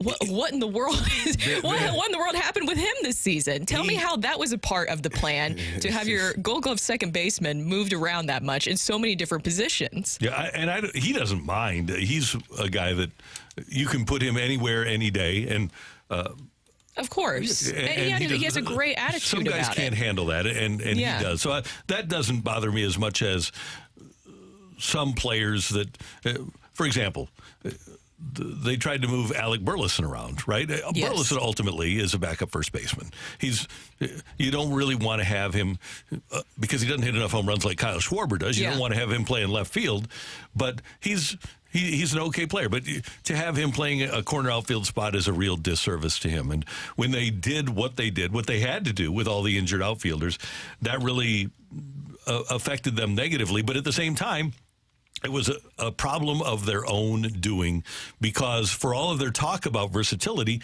they didn't give Nolan Gorman an opportunity to play the outfield. He's athletic enough to do that. They didn't give Jordan Walker enough of an opportunity to play the outfield and prepare himself for that. For all of the talk about being versatile, they didn't really practice what they preached. Exactly. And that's the point I'm making too with Tommy Edman is that's great. We know that Tommy Edman obviously is a very versatile player, and that's where his value has really gone up this season because you're able to move him around and put him in different situations. But we're talking about the continuity of these guys just trying to build confidence in certain positions, because I do truly believe that stuff also affects them at the plate. It affects the overall game when there's not just an actual game plan in place, especially when you say things at one part early in the season and it seems like it all goes out the window. Then it doesn't seem like your game plan in the first place was ever that strong if you're able to abandon it that quickly. That's what it looks like. It looks like a flawed philosophy, which has led to what we've seen defensively this season, pitching wise, and even with what you've seen with the product on the field.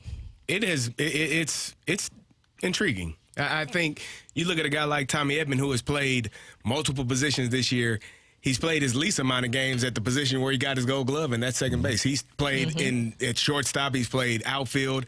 He played center field, right field, and he's played second base. And so when you go to the ballpark, to me, there's a saying that the more you can do, right? The more you can do, you're better off for teams. But they also say a jack of all trades is a master of none. So he is a guy that can do so many things, but what is he best at? What does he do best on this team? Figure that out and put him there every single day. It's one of the things, Randy, when this season first started, one of my main complaints was, where the hell am I playing today? Yeah. Tell me so I know, so that we can be. If Tommy Edmonds is in center field and Jordan Walker is in right field, that's a difference from Lars Nootbaar being in center field and Jordan Walker. That's a different communication. How much ground can that guy cover in comparison to what this guy can cover? What can Dylan Carlson do? Now I'm trying to figure out, well, I got to hunt this ball down because I know Tommy Edmonds is much faster than Dylan Carlson, so now I got to go. It just changes.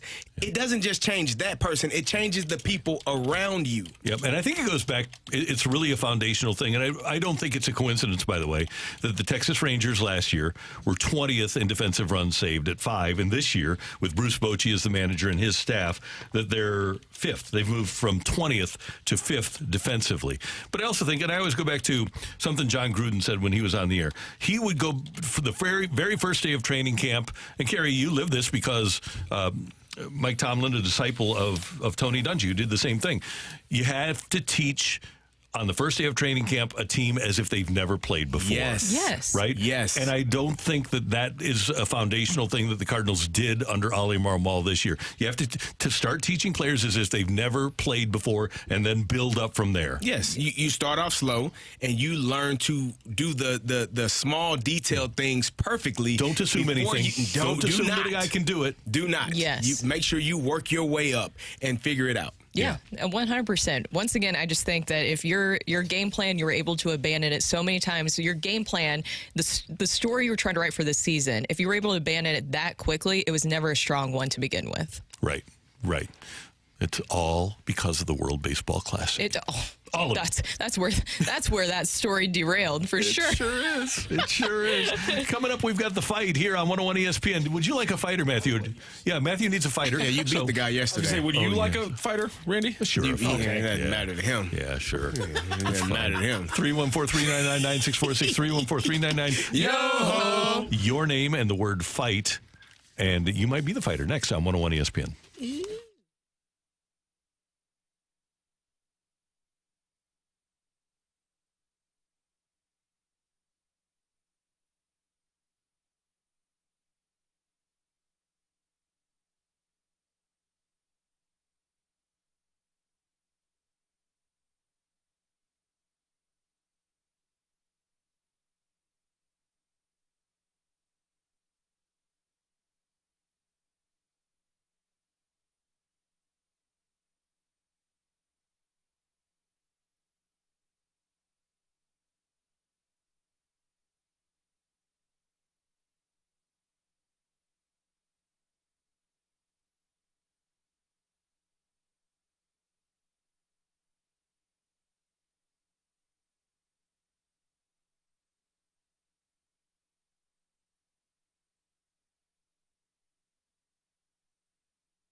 Hey, it's Kerry for Window Nation, and if you are trying to save money on your energy bills, well, you probably need new windows. That will help you. Window Nation is offering you 2 windows with every 2 you buy. No money down, no payments, and pay no interest for 2 full years. Call them today at 866-90Nation or go online at windownation.com. Did you know that new windows can save you up to 30% on your energy bills? And it can increase the value of your home by $12,000. If your windows are sticky, drafty, cracked, hard to open or close, well, you need new windows, and their warranty for their windows is for a lifetime. They will give you all of the things you need. Their average installer has installed over 20,000 windows with 16 years of experience. Again, that's 866-90Nation, windownation.com. Get a pair of Cards tickets with a house of windows, and you will be glad that you did with those new windows. Everyone will enjoy. Keep the cool air in, the hot air out. 866-90Nation.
This is Rocky with your Sports Center update brought to you by Saliga Heating and Cooling. The Cardinals yesterday fall to the Rays 4-2. Miles Mikolas with a strong start, 7 innings pitched, 8 hits, 2 earned runs, 5 strikeouts, and a home run. But after a triple, he turned it over to Andre Palante, who had a rough outing. A third of an inning pitched, I should say, 4 hits and 2 earned runs as the Cardinals again fall 4-2 to the Rays. Back in action for Game 2 tonight, 5:40 p.m. It'll be Dakota Hudson facing off against the lefty for the Rays, Jalen Beeks. That is your Sports Center update brought to you by Saliga Heating and Cooling, an independent American Standard heating and air conditioning dealer.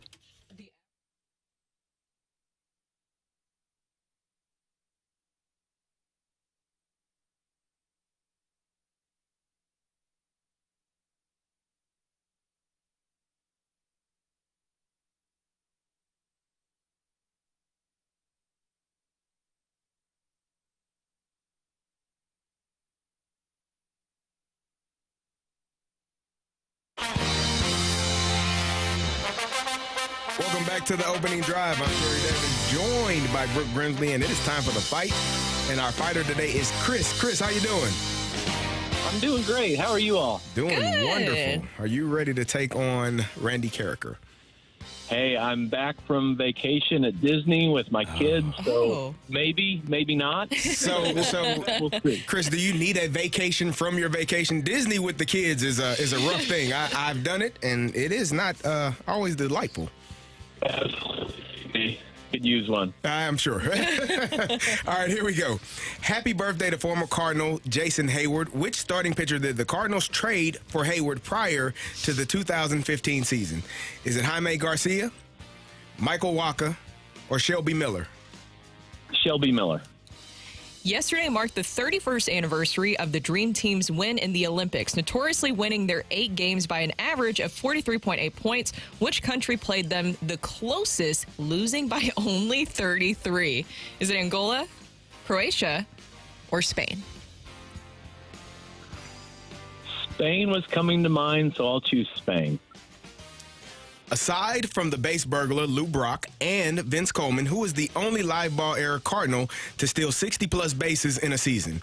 Is it Lonnie Smith, Willie McGee, or Ozzie Smith? Oh, boy. Did Ozzie get into the 70s one year? I think you said over 60 bases? Yep. I'll go with Ozzy. Which LA King star was used as the linchpin to complete the trade? We're going to put that in big quotes for Wayne Gretzky from Edmonton. Is it Bernie Nichols, Luc Robitaille, or Jimmy Carson?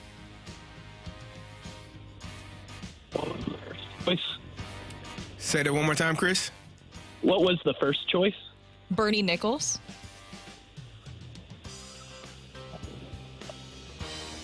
I'll pick Bernie Nichols. All right, we will double check our score and we will bring in Randy Carricker. Chris, how do you feel? Not great. A little bit harder when you're actually participating than just listening on your radio on the road. Yeah, baseball I feel pretty good about, but Dream Team basketball is not my strong suit. That's the best basketball there was. Yeah, that's right. Come on, Randy, say hello to Chris. Hello, Chris. How you doing? I'm doing great, Randy, and just wanted to thank everybody for what they do in the mornings. Makes my morning drive super enjoyable. Thank you all for being a great show. Thank you very much. That's nice. I'll throw this one because you did that. Chris, he won't throw it. He just may not hit all the buzzers if he wins. Yeah. That's true. I will hit a couple of buttons. That's right. All right, Randy, here we go. All right, let's do it. Happy birthday to former Cardinal Jason Hayward. Hey, kid. Which starting pitcher did the Cardinals trade for Hayward prior to the 2015 season? Major league starting pitcher? Okay. That would have been Shelby Miller. I had to look at Rocc to make sure we were okay to answer that. I don't want to give anyone any answers and completely get fussed at. Completely fair clarification. Thank you. Appreciate it. Yesterday marked the 31st anniversary of the Dream Team's win in the Olympics, notoriously winning their 8 games by an average of 43.8 points. They elbowed a guy from Angola. You know, one of their players elbowed a guy from Angola. That was Charles. Which country played them the closest, losing by only 33 points? Only 33. Only. If I'm not mistaken, Brooke, in that game, that's when Tony Kukoc really caught the eye of Jerry Krause. And it was Croatia, and Croatia lost, I think it was like 103-70. You know, Scotty was ready to lock old Tony up. He was. He was upset. He was. Like, okay, you want him? Let's do it. All right. Aside from the base burglar, Lou Brock, and Vince Coleman, who was the only live ball era Cardinal to steal 60-plus bases in a season? Willie topped out at 56. Live ball. So it had to be during the 80s, Whitey ball. I think. Brock, Coleman. I think Lonnie had 68 in 1982. I'm going to go with Lonnie Smith. All right. Which LA King star was used as the linchpin to complete the trade for Wayne Gretzky from Edmonton? So it was a multiplayer trade. But the guy that the Oilers thought was going to turn into a good player and didn't turn into Wayne Gretzky I believe, was Jimmy Carson. Any relation to Johnny? No. Okay. No. That's important, though. You never know. Quite the power family there in L.A. there for a while with Jimmy and Johnny in L.A. for a while there. That's pretty impressive. Yeah. Was Chris, with a K, able to come in and ruin Randy's midweek, sometimes hump day is a bump day on the fight? Or did Randy do just that and bump him off here on the fight? Ring that bell. Go crazy, folks! Go crazy! The winner and still champion of the fight, Randy Carricker. The fight is presented by Golf Discount of St. Louis, with the most experienced club fitters in town. Why shop anywhere else? I'm sorry, Chris. Unfortunately, you heard Mr. Buck, and that means that Randy hit the jack. He beat you 4-1 today. The Jack, Randy's the best. Thank you, Chris. Appreciate it. You just got to sit there and wallow in it. Happy birthday to former Cardinal Jason Hayward. It was, in fact, Shelby Miller, the starting pitcher from the Major League team that was moved for him prior to the 2015 MLB season. Yesterday marked the 31st anniversary of the Dreams team's win in the Olympics, and it was, in fact, a 103-70 win, right on the nose with the score, Randy Carricker, that the United States beat Croatia in the group stage. That was the closest any team would get to them. Aside from the base burglar Lou Brock and Vince Coleman, the only other Cardinal steal 60-plus bases in a season is, in fact, Lonnie Smith's 68. And still 5 in a game against the Giants. Ooh, I miss those days. I do too. That'd be fun. Which LA Kings star was used as the linchpin to complete the trade for Wayne Gretzky from Edmonton? They asked for Luc Robitaille. The Kings said, absolutely not. We'll give you our second leading scorer, which was, in fact, Jimmy Carson. So a 4-1 win for Randy Carricker. Thank you again so much for joining the show and joining the fight today, Chris. And he's off. By the way, the reason I asked, because the Cardinals traded a really hot prospect named Terrell Jenkins along with Shelby Miller in the trade for Jason Hayward, but Terrell never became the pitcher that I was going to say he never became anything, and I'm sure he's like a multi-billionaire tech guy or something now. So he probably has become something, but he never became the major league pitcher that I expected him to become. Gotcha. Do you ever get tired of beating people down? Oh, Carrie. No. Do you? Either way. This is a guy that says he'd love to have somebody hit the ground and not get up and have the wind knocked out of them so that they couldn't breathe. That sound is it's euphoric. Randy, he had a teammate that tells 12-year-olds, take the soul from those kids. Yeah, right. That was kind of how we did business. So to answer your question, no. That's what I wanted to hear it. And Randy, he even tried to butter you up, too. That was so nice of him. I liked him a lot. Well, I didn't, He didn't go. See? Take the soul from him, Randy. Yeah. So, I could have told him that. Said, come back next time. Better luck next time. Could have done that. Oh, gosh.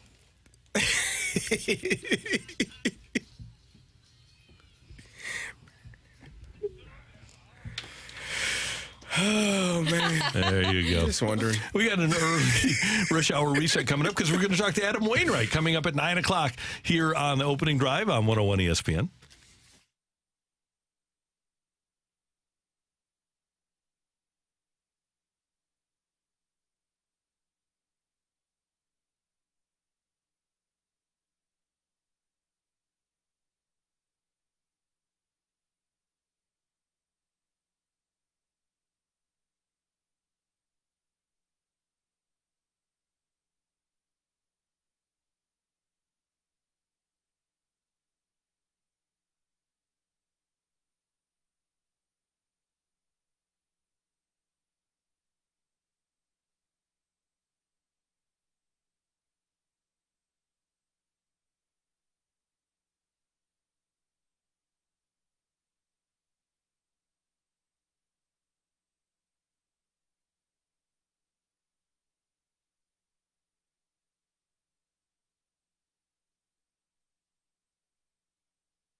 Private Golf.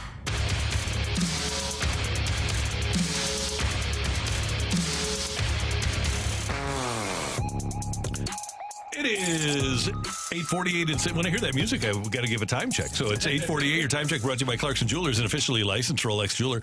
Brooke, Carrie, Randy, Adam Wainwright coming up in about 12 minutes here on 101 ESPN. Cardinals lost last night in Tampa by a score of 4-2, even though Nolan Arenado did hit a home run in the second inning. You know what? I got to turn this down.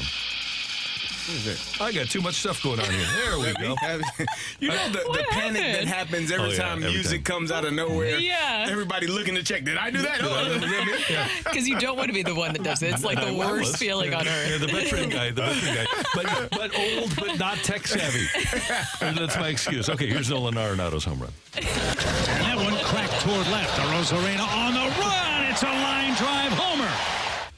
It was Chip with the call on Bally Sports. Randy Arozarena was on the run. Cardinals had the lead until the seventh when Itzhak Paredes hit a home run to tie the game, hit that home run off of Miles Mikolas. Mikolas was not in the game after he allowed a leadoff triple in the eighth inning, but a run was singled home. Brandon Lau also had a base hit, but later in the eighth inning, an old friend of ours came through for the Rays. Liner into center. There's a base hit. Bronco's going to score. The Rays now lead 4-1. That's St. Louis and Dwayne Stats on the call on Tampa Bay, and that made it 4-1. 4-2 was the final as the Cardinals fall in Tampa in the opener of a three-game series. Great outing by both starting pitchers. The Cardinals' Miles Mikolas with a terrific performance, and he's been really good this year. 7 innings, he allowed 8 hits, struck out 5. He didn't walk anybody and allowed those 2 runs. Zach Eflin of Tampa goes 7 innings, he allows 1 run on 4 hits. He struck out 8 and didn't walk anybody. And the controversy of this game is after the leadoff triple, which was a tainted leadoff triple in the 8th inning, should Mikolas have been taken out of the game in favor of Andre Palante? No, I think that it was his game to lose, and you got to keep him in there in that situation because it's rewarding a guy that you would consider, right, your workhorse for this team and for the starting rotation. Why not continue to do something, just do something different and also show that you have faith in Miles Mikolas? Because in my opinion, we were talking about it earlier, CD2, that triple, that's something that Dylan Carlson should have been able to get. I'm sure he would like it back. And I was just really surprised that after that moment, something that I thought was more on Carlson than on Miles, that they were really quick to pull Miles after that. I would assume that Miles would have a longer leash than that. Why not leave him in the game? It's his game to lose.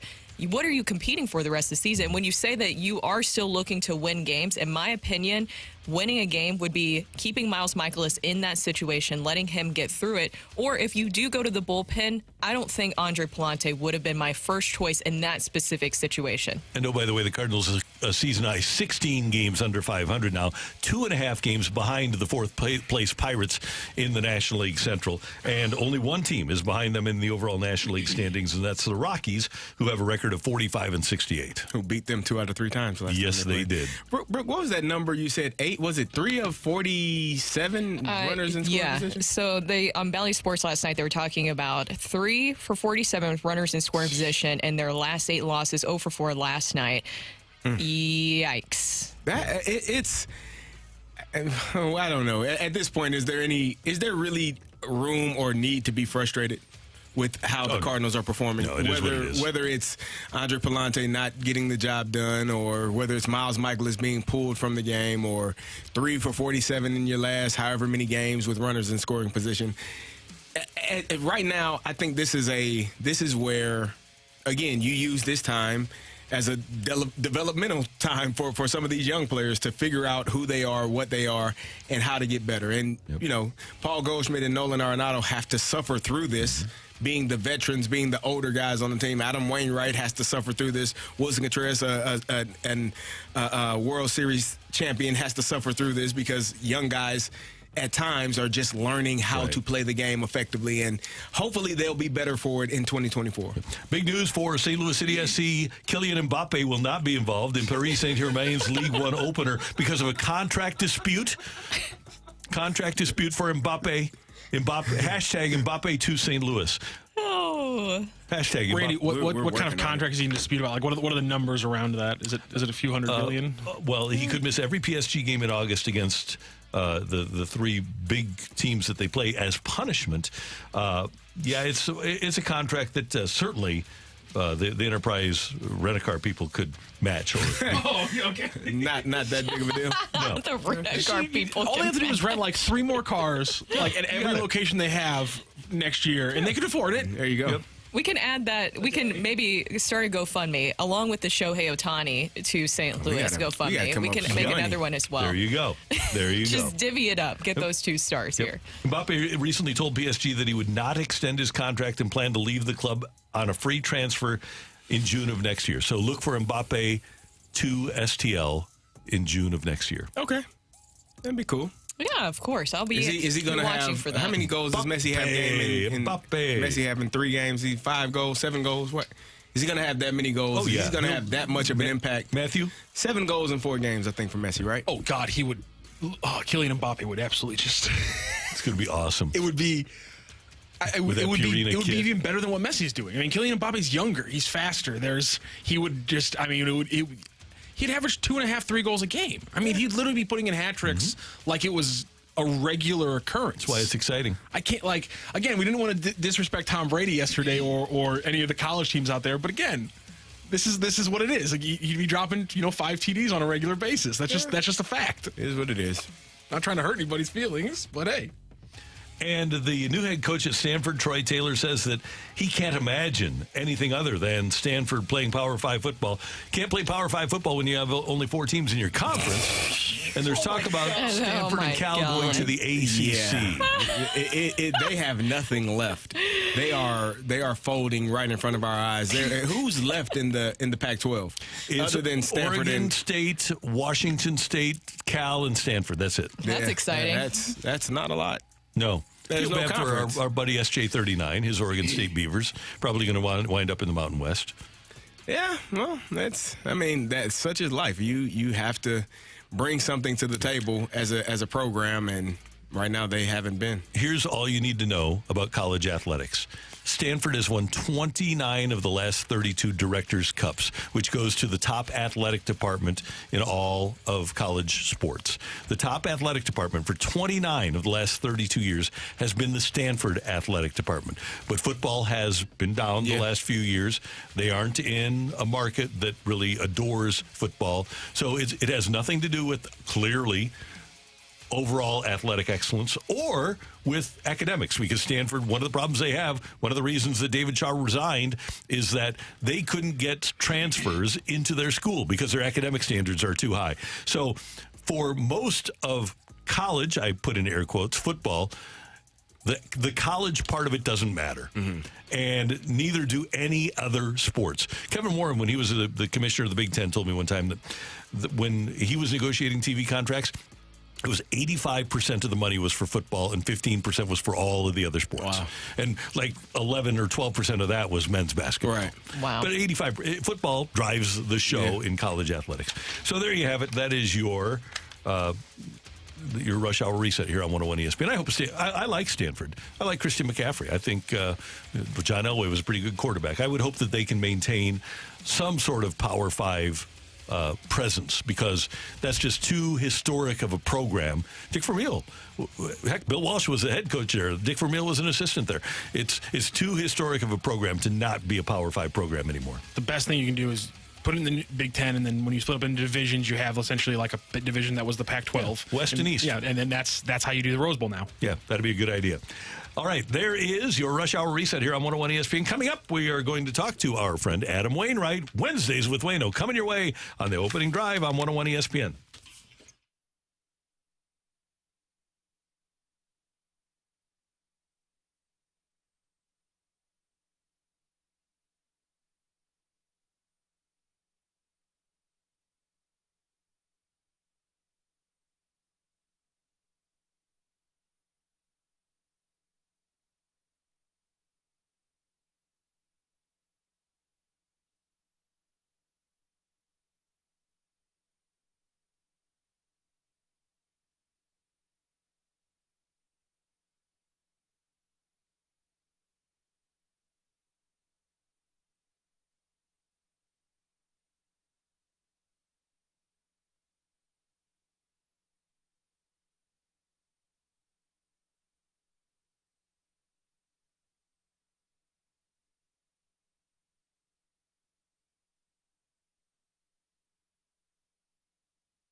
Hey, I want you to improve your golf game. I want to improve my golf game. And the best way to do that is to improve your short game. And you can do that with a great Celebrity Green. It's a synthetic turf green that rolls like a real green. And you can get it installed by our friends at Clubhouse Turf here in St. Louis at clubhouseturf.com. Golf Digest Best in Golf. Here's what you need to know. You can practice everything you need to for your short game. And that includes putting and chips and pitches and bunker shots. The only company to call is Clubhouse Turf at 314-834-2343. You'll be amazed at how quickly your game comes around when you improve your short game and you start scoring like you know you can. And in addition to tour quality celebrity golf greens, Clubhouse Turf also offers a complete line of synthetic turf installations, sport turf, playgrounds, pet turf, lawn turf. If you're having trouble keeping your grass growing because of pets, well, it's a great way to go about making sure that they're healthy, and your Clubhouse Turf requires no mowing or trimming or watering, fertilizers or chemicals. It really is amazing,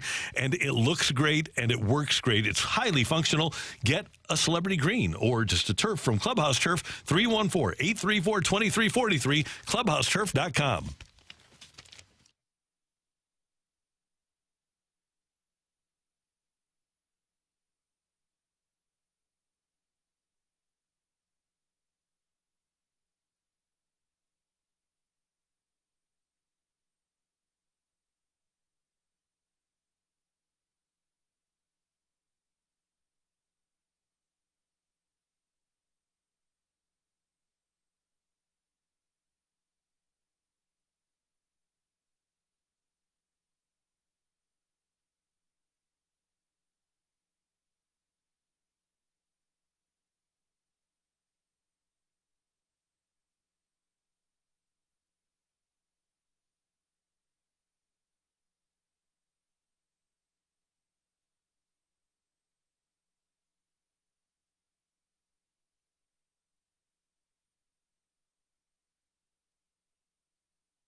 Time for Wednesdays with Wayno on the opening drive. We're talking life, baseball, and what's happening at Big League Impact with Cardinals pitcher Adam Wainwright. Wednesdays with Wayno is presented by Scott Lee Heating Company, a proud Mitsubishi Electric Elite contractor.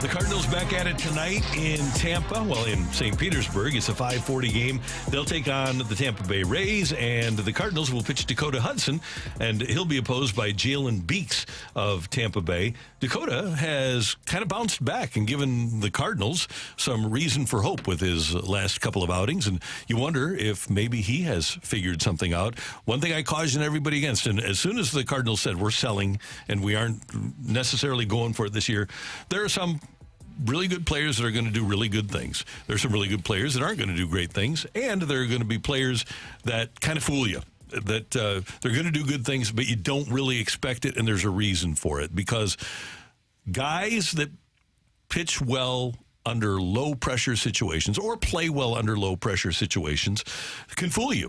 And some guys just, when the chips are down and the pressure is high, just can't perform at that level. So I don't know what Dakota Hudson is. I know that he has been a 16-game winner. I also know that he's led the National League in walks. I know that he's been effective before Tommy John, but I really don't know what to expect from him, and especially I don't know what to expect from him when he is in a situation where it's like if he played for Tony La Russa and every game was a must-win, I don't know how he'd react. Yeah, I think that's what you are. You will know. You'll know somewhat of what they are. There'll be some instances later on this season where it is high leverage moments, not to win a pennant, not to win a championship, not to win the division, but to win that game, for an opportunity for you to show up and say, hey, I got to close this situation out. I got to get out of this inning. I got to strike this guy out in this moment. And those are high leverage situations in that instance. And we'll be able to decipher if those people are capable of making it happen. Now, when it becomes playoff time or trying to win the division time, there's even more added pressure to that, but you'll get a glimpse of who they are. And last night would have been and we know that Miles Mikolas has the stomach, but if there's an identical situation tonight where Dakota Hudson is there and has to deal with some adversity, let him deal with adversity. Let's see how he responds when the chips are down. That's what we were talking about with Miles Mikolas earlier. Why not just try something different? The plan's already deviated from this season. I hope to God that they weren't expecting all this stuff to happen. Me too. So why not just try something different? Just, give people more of a chance to work through things, especially when you're evaluating Dakota Hudson. And if he fits into certain situations this coming season, wouldn't you like to see him in multiple different scenarios just so that so you get that feel, especially when what else is on the line right now? What else is on the line? Nothing. Other than just trying something different and evaluating the talent as much as possible so you feel comfortable moving forward. And when we're talking about, pitching depth, it's never bad having enough pitching depth. And I felt like that's something the Cardinals experienced this season. Evaluating Dakota Hudson, Zach Thompson, where they all fit into this big picture, Matthew Libator, figure out starting rotation-wise, bullpen-wise, that's important to know so that you know what depth you have going into next season. And not just for the players, this is an opportunity for the coaches, for the staff to manage in games that matter but don't matter to that degree, to figure out, hey, I can trust this guy in this situation. That would have been a perfect time for Miles Mikolas to stay in that game and say, hey, we're 16 games under 500, man. Go ahead. Let me know if you got it in you to get out of this inning, because playing by the book, so to speak, as the Cardinals have, whatever the hell book they're reading out of, because I don't know, they're not, people say you're not on the same page. They're not even reading the same book as other people. They're in a completely different book. Going by the book for the Cardinals has not been great for them. So sometimes you have to do things a little bit differently, and that would be an opportunity going forward for this staff, for the pitching staff, the hitting staff, to figure out what guys do well, what they don't do well, give guys opportunities to fail, and if they fail, then you have an idea of who they are going forward. Okay, question about Dakota Hudson. Last time out against Minnesota, he goes 7 innings, he lost 2 runs, or 3 runs on 2 hits. He walked 3, struck out 7. How many of those would it take for Dakota Hudson to get you to believe? 7 innings, 2 hits, 3 runs. Quite a bit. I would need to see it more than once. I need to see it 10 times. Yeah, his max this year so far have been 3 1/3. No, he went 4 1/3 in his game in Chicago. So, yeah, I'm the same way. It will take a substantial amount of quality pitching for me to believe in Dakota Hudson. And like I've said before, I think the best way to consume him is to not watch him. But the numbers,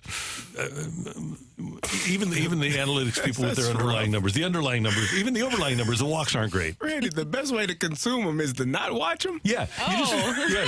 Don't watch him. Just look at it after it's done. This is why Bill Parcells said, don't tell me about the labor, just show me the baby. Yeah. Because if you don't pay attention to how he gets there and just pay attention to the end result, then he's a 667 pitcher in his major league career. He's 34-17 in his major league career. Yeah. So, but you say, oh man, he sucks, but he wins games for you. Yeah. What is the? I don't know. I mean, I think you at this point, you know what Dakota Hudson is. Do you trust him enough to go out there every fifth day and be one of those guys? No. For next season? For next season. No. That has to be. So if that is not going to be changed by the end of this year, then what's the purpose? If they must believe that he has the opportunity to be a fifth starter next year. Otherwise, that's what I'm talking about. You're not playing for championships this year. You're playing for guys to get better. And if you know that Dakota Hudson is not one of those guys that you're going to trust, give somebody else an opportunity every fifth day. And we'll ask Adam about the art of winning, because there is an art to winning games. But before we get to a break, Dakota Hudson's 162-game averages, and by the way, he's been hurt a lot, but his 162-game averages, 13-7, 3.64 earned run average, and 163 innings. So if you ever get a full season out of him, you feel like, okay, that can be a nice back end of the rotation guy. Adam is running a little bit late. We'll take our break here, and then Adam hopefully will join us next on 101 ESPN.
Hey, if you are thinking about selling your house, even if you are considering it because you want to move into a new house, maybe you're going to downsize, maybe you're going to move. Well, if you're considering selling your home, you needed to get in touch with my friend Gloria Liu at Your Home Sold Guaranteed Realty. Her number is 314-325-6888. Write that down, 314-325-6888, or visit her on the web at gloriahasthebuyers.com.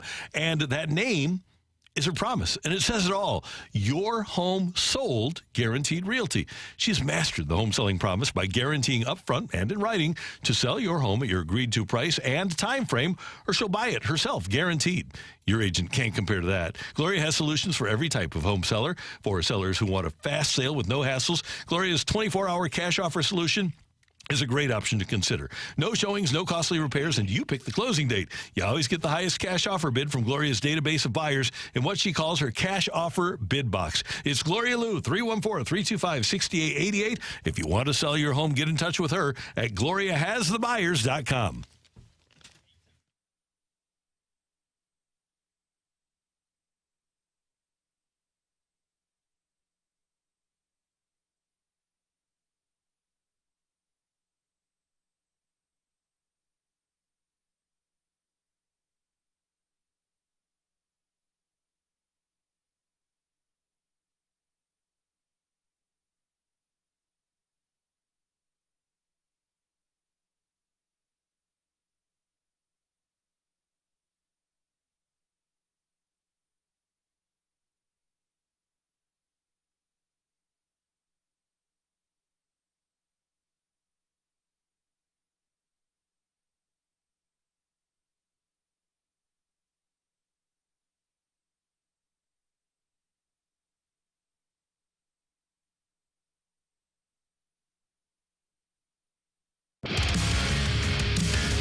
Stalter and stand up until.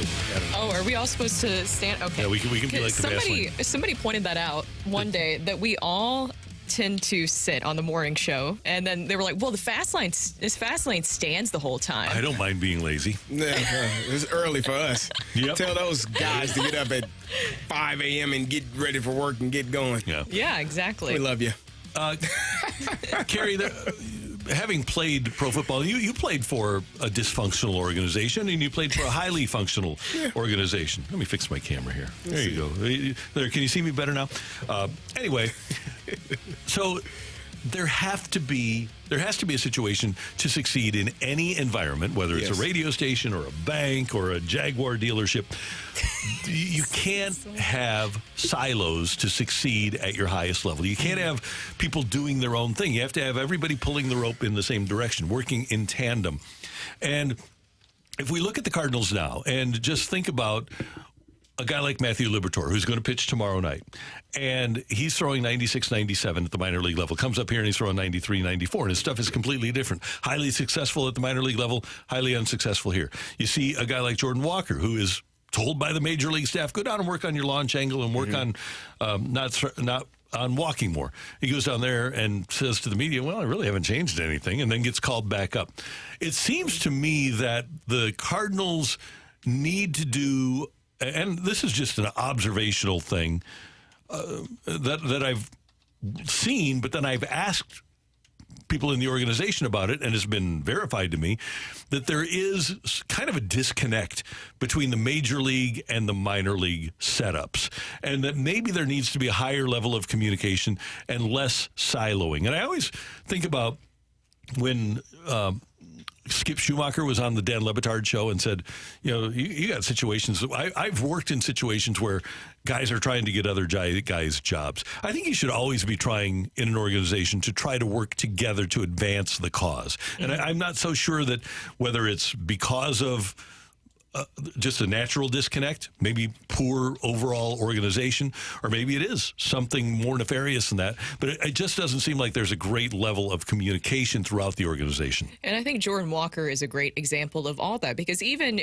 what they said that they were sending him down for, right, specifically was focusing on his offense when meanwhile he had a hitting streak going on, and then you send him down for that when we know that really it felt like it was what the other players, they were trying to figure out that logjam. I still firmly believe it had more to do with them trying to figure out what was going on with the outfield and taking him out of that picture, but also just the way that they even handled him with the minor league system prior to him making the opening day roster.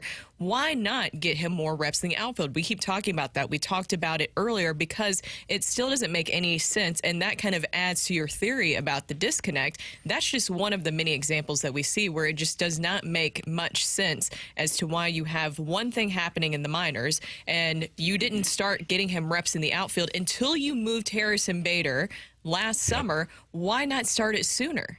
The thing that you talked about, playing in good organizations and working for good organizations, it all starts at the top. And the message is conveyed from the top to the bottom. It is, and not just conveyed. It's like we say this word, and so does the person under me, and the person under me, and it's all the same. We don't say it differently because when you're saying it to someone outside of the organization or just entering the organization, you want them to understand it from the way the person at the top explains it and understands it. And so that is the best way to run a business, to have an organization, is when your person at the top is welcoming, is open. Mr. Rooney was one of the most friendly, kind, compassionate people that I have ever met in life, and he is a billionaire. He was a billionaire and the owner of an organization. You need to come in and talk, my door is open. And it literally was always open. Come in, sit down, let's converse, and let's talk about what we need to do. And that's what makes organizations great, is from the top and you work your way down and everybody understands what the purpose is. So if you're Nolan Arenado or Paul Goldschmidt, you see Bill DeWitt Jr. at your introductory press conference. You see him on opening day. You see him in spring training because he has a house in Jupiter. But you don't see him. Now, Bill DeWitt III is the president, but everybody that is anybody knows that the big boss is Bill DeWitt Jr. I wonder if that absence has any effect whatsoever. I have no idea. The reason that it struck me is because I know for a fact that in the last 5 years that the Rams were here, Stan Kroenke was in his office twice. He was twice from 2010 when he got control of the franchise, 10, 11, 12, 13, 14, 15, 6 seasons. He was in his office twice.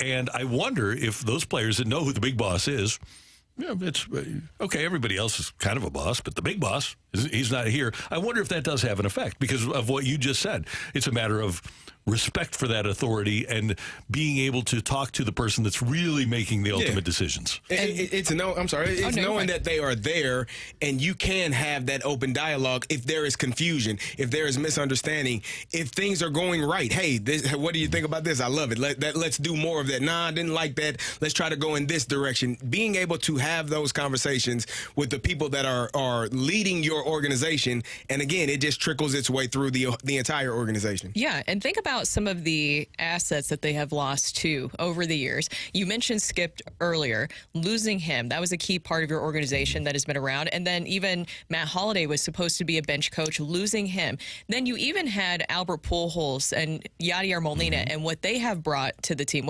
especially Albert, what he did last season, the way that he worked with those players. We saw that on an individual basis consistently, the way that he was able to coach guys up. That was adding another coach to your staff. And we already know, and we've seen this season what Yadier Molina brought to this organization, where they didn't even need a catching specialist. They didn't need a catching coach around because guess what? Yadier Molina was the one who was handling and coaching all those catchers. We saw it in spring training. He was the one leading the charge. So you lose that in your organization. And once again, we talked about it earlier, Mike Schilt, losing that from your organization, 18 years within the Cardinals organization. And that's a lot to lose that affects your minor league system and your major league system. And then, Brooke, not only that, but you lose Mike Maddox. You lose Yadi and Maddox in the same year, and you have a catcher that doesn't know your pitchers, and you have a pitching coach who's never been a major league pitching coach before. It's kind of like the perfect storm of regressing. Yes. Everything that could have gone wrong did go wrong. And sometimes I think there is value in experience, like Mike Maddox has. As a matter of fact, I would say 100% of the time there's value in experience, like Mike Maddox has. And losing the experience of Yadi and losing the experience of him probably has contributed a lot to the pitching woes that the Cardinals have incurred. I'm one of those people that I don't necessarily feel like you have to have experience, because people will say, well, you don't have any experience. Yeah, because I haven't got hired yet. I have to be hired to gain that experience. So I do think that this staff will be better next year. They will learn from some of the mistakes that they made, some of the things that they could have done better. But at the end of the day, the people on the field have to be able to perform. If I give you all of the analytics, if I tell you, hey, this hitter doesn't hit this ball well when it's pitched here, and you don't pitch it there, you pitch it somewhere else, and he knocks it out of the ballpark. Well, I gave you the information. You didn't execute the pitch properly, and so now we're looking at a ball going over the fence, and now we're down 4-1. Those are the things that happen when you're on the field. My job as a coach, job as a scout is to get you there. Job as a coach is to prepare you to be there. Your job as a player is to do the job that you were hired to do. And if you're unable to do that, then we find people that can do it. And I think there's certain value in saying, okay, you can get this guy out with your 114 spin rate slider 59% of the time. Okay, there's value in that. But then there's more value in saying, here is how you throw that pitch to get that guy out. Yes, 100%. And Pete Fairbanks, watching him last night, God, that was painful to see. Just you have a Webster Groves product, a Mizzou product, and for him to go on and be successful because his ERA was terrible before he was traded to the Rays, and they found a way to maximize his talent. They saw something in him. And just listening to some of the interviews the other day when I was taking a dive into the Rays and Kyle Snyder, he lets the guys be who they are individually. He's not forcing the same philosophy on every single one of his pitchers. Yeah, and again, I don't know what the organizational philosophy of the Cardinals is, what the communication level is, but it would be, I would think, advantageous if they don't get everybody into a room once or twice a year to be able to do that. That's what organizations that win and play well do. And I always go back to Pittsburgh because that's obviously where I knew an organization did things well. You look at their scouting department, that message was passed down throughout. Bill Nunn is a name that comes to mind when you think about Steelers and their scouting department. He had a lot of great guys drafted in the 70s and did a wonderful job. The coach, the scout that brought me to Pittsburgh, I knew, keep balling, because it makes him look good because he's the one that put your name out there for them to bring you in. So that organization, that philosophy has to start at the top, and it has to be trickled down for everyone to know what we're looking for, what we want, what our expectations are, and then for those guys to actually get the opportunity to do it. We've got breaking news here from Matthew Rocchio. He's writing on the whiteboard. No. Oh. It wasn't breaking news at all. It was kind of breaking news. Kind of, yeah. We want to hear from you because everybody works in an organization. From what you observe, and you pay attention to what the Cardinals are doing, and you've paid attention to the Walker situation and what's happening with Liberatore, and the Cardinals also, through John Mozeliak, they communicate with you. What do you think of their level of communication? And do you think that from your perspective as a fan, you're getting all that you can? Text us 314-399-9646. Are they communicating well enough with Adam Wainwright to get him to call in? 314-399-YO! 101 ESPN. No.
Hey, it's Kerry, and if you're dealing with pain, I know a little bit about it. 4 knee surgeries, 2 shoulder surgeries, 1 hip surgery.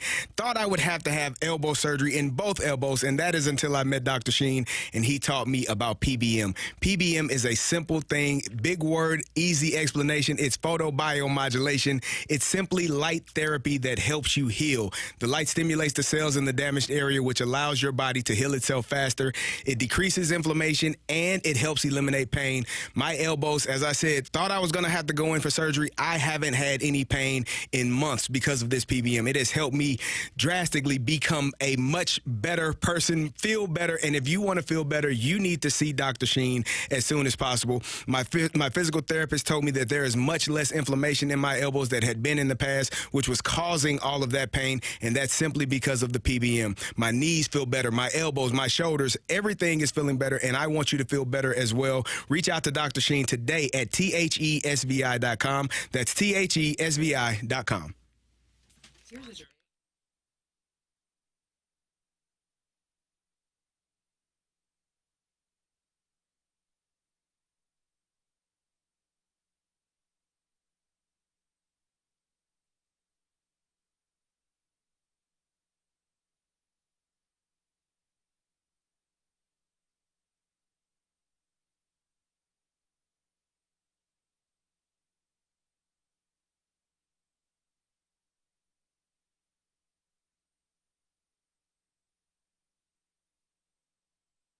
This is Rocky with your Sports Center update, driven by Johnny Londoff Chevrolet and Johnny Londoff Autoplex. The Cardinals yesterday fall to the Rays 4-2. Miles Mikolas with a strong start. 7 innings pitched, 8 hits, 2 earned runs, 5 strikeouts, and 1 home run allowed. He allowed a triple, and then they gave it up to Andre Pallante. Pallante then allowed 4 hits and 2 earned runs in just a third of an inning pitched. Cardinals back in action today. 5:40 first pitch will be Dakota Hudson, 2-0 on the season with a 4.10 ERA, facing off against the lefty Jalen Beeks for the Tampa Bay Rays. That is your Sports Center update, driven by Johnny Londoff. Find your roads and shop 24/7 at Londoff.com and LondoffAutoplex.com.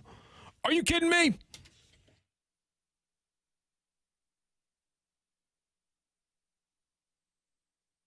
All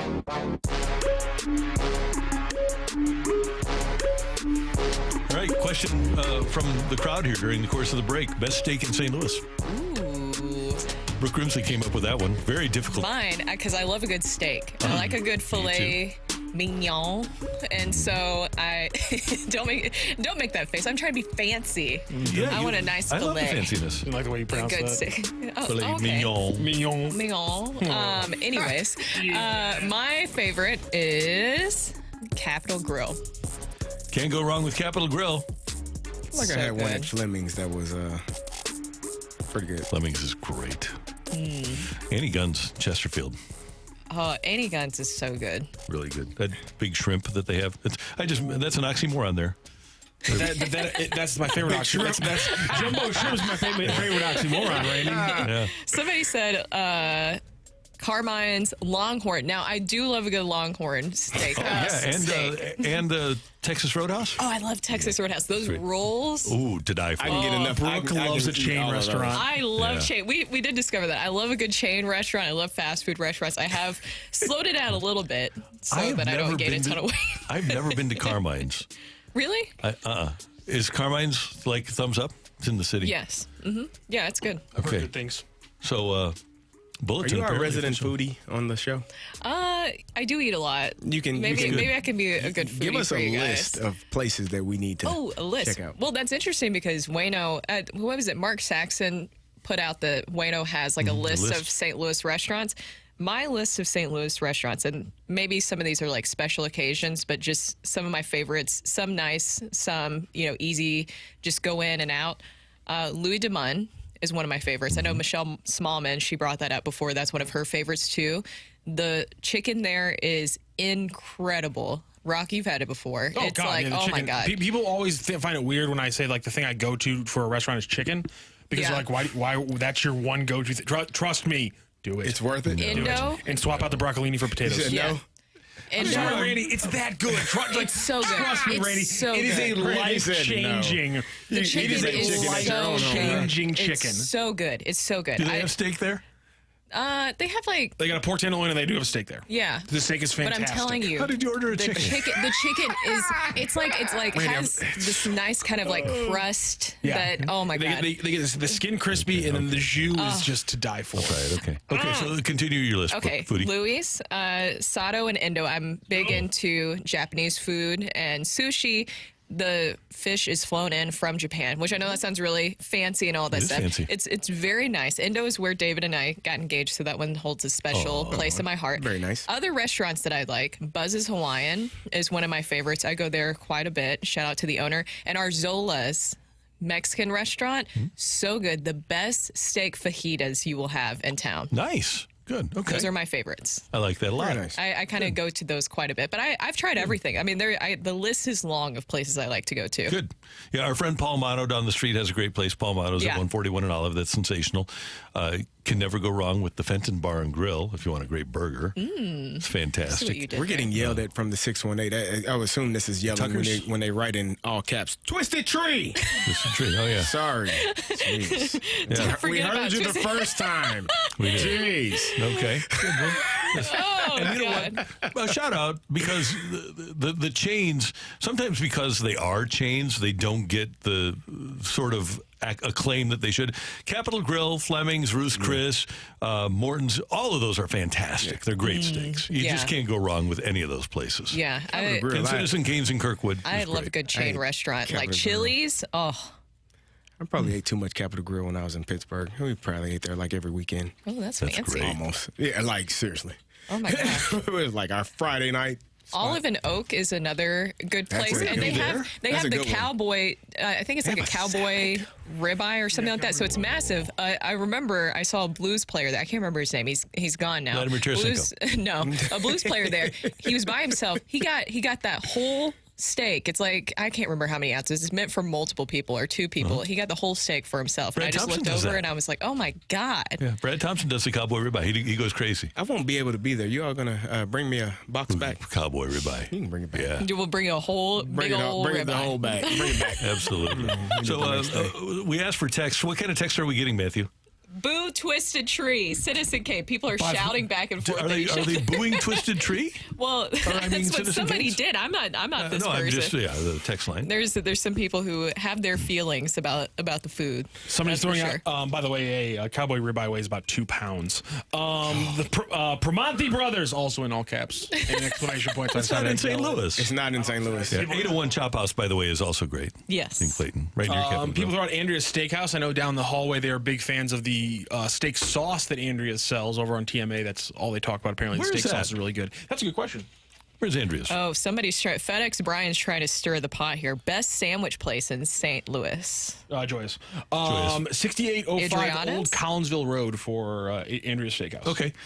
Adriana's, our friend Terry Crouppen says Adriana's is the best sandwich place. Yeah. Okay. But Joy Where's that at? I haven't seen that one. It's on the hill. Oh, yeah. Okay. I had Joyous for the first time a few weeks ago, and that was amazing. Hunter weighs in on the YouTube chat line and says Taco Bell. Taco Bell. I do love Taco Bell. The chicken quesadilla is one of my favorites. Yep. By the way, Tucker's did get weigh in here. Pietros. Annie Gunn's got to weigh in as well. Randy, Good. somebody threw out Ruth's Chris. Stony River in Chesterfield has the best filet I've ever had. That's from the 618. Really? Stony River. Where I is haven't that been there at? in forever. It's right in Chesterfield Mall. Oh, There's a hotel there. Okay, I've never tried I haven't been there in forever. We used to, actually, we did charity dinners there. We took the fast lane out, took a group of people out. It was fun. Somebody also threw out Wright's Tavern, which is the newest place opened by the people who do Louis. Yes. And Wright's Tavern also an absolute incredible place if you want to go. Good. Great. Good info Wagyu here. burger, right, that they have there. They have a lot of amazing stuff. It's hard to get a table there, but it's worth it when you can. Josh Jones says Outback. Brooke. What? They'll throw out the chains for you. First of all, I love Outback. I used to be able to do the bloomin' onion. Yeah, I can't do You can't do it anymore? Can't do it I anymore. love the bloomin' Like the onion. whole- I love it. When you said It is awesome. When you said you used to do the bloomin' onion, does that mean you used to eat the whole bloomin' onion? Yeah, and then when you order something, isn't that what you're supposed to do?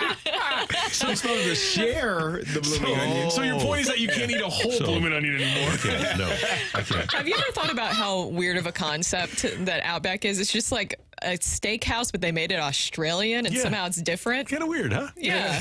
I don't know. And it's worked out for him, But sure. not that I dislike any steak, but I don't.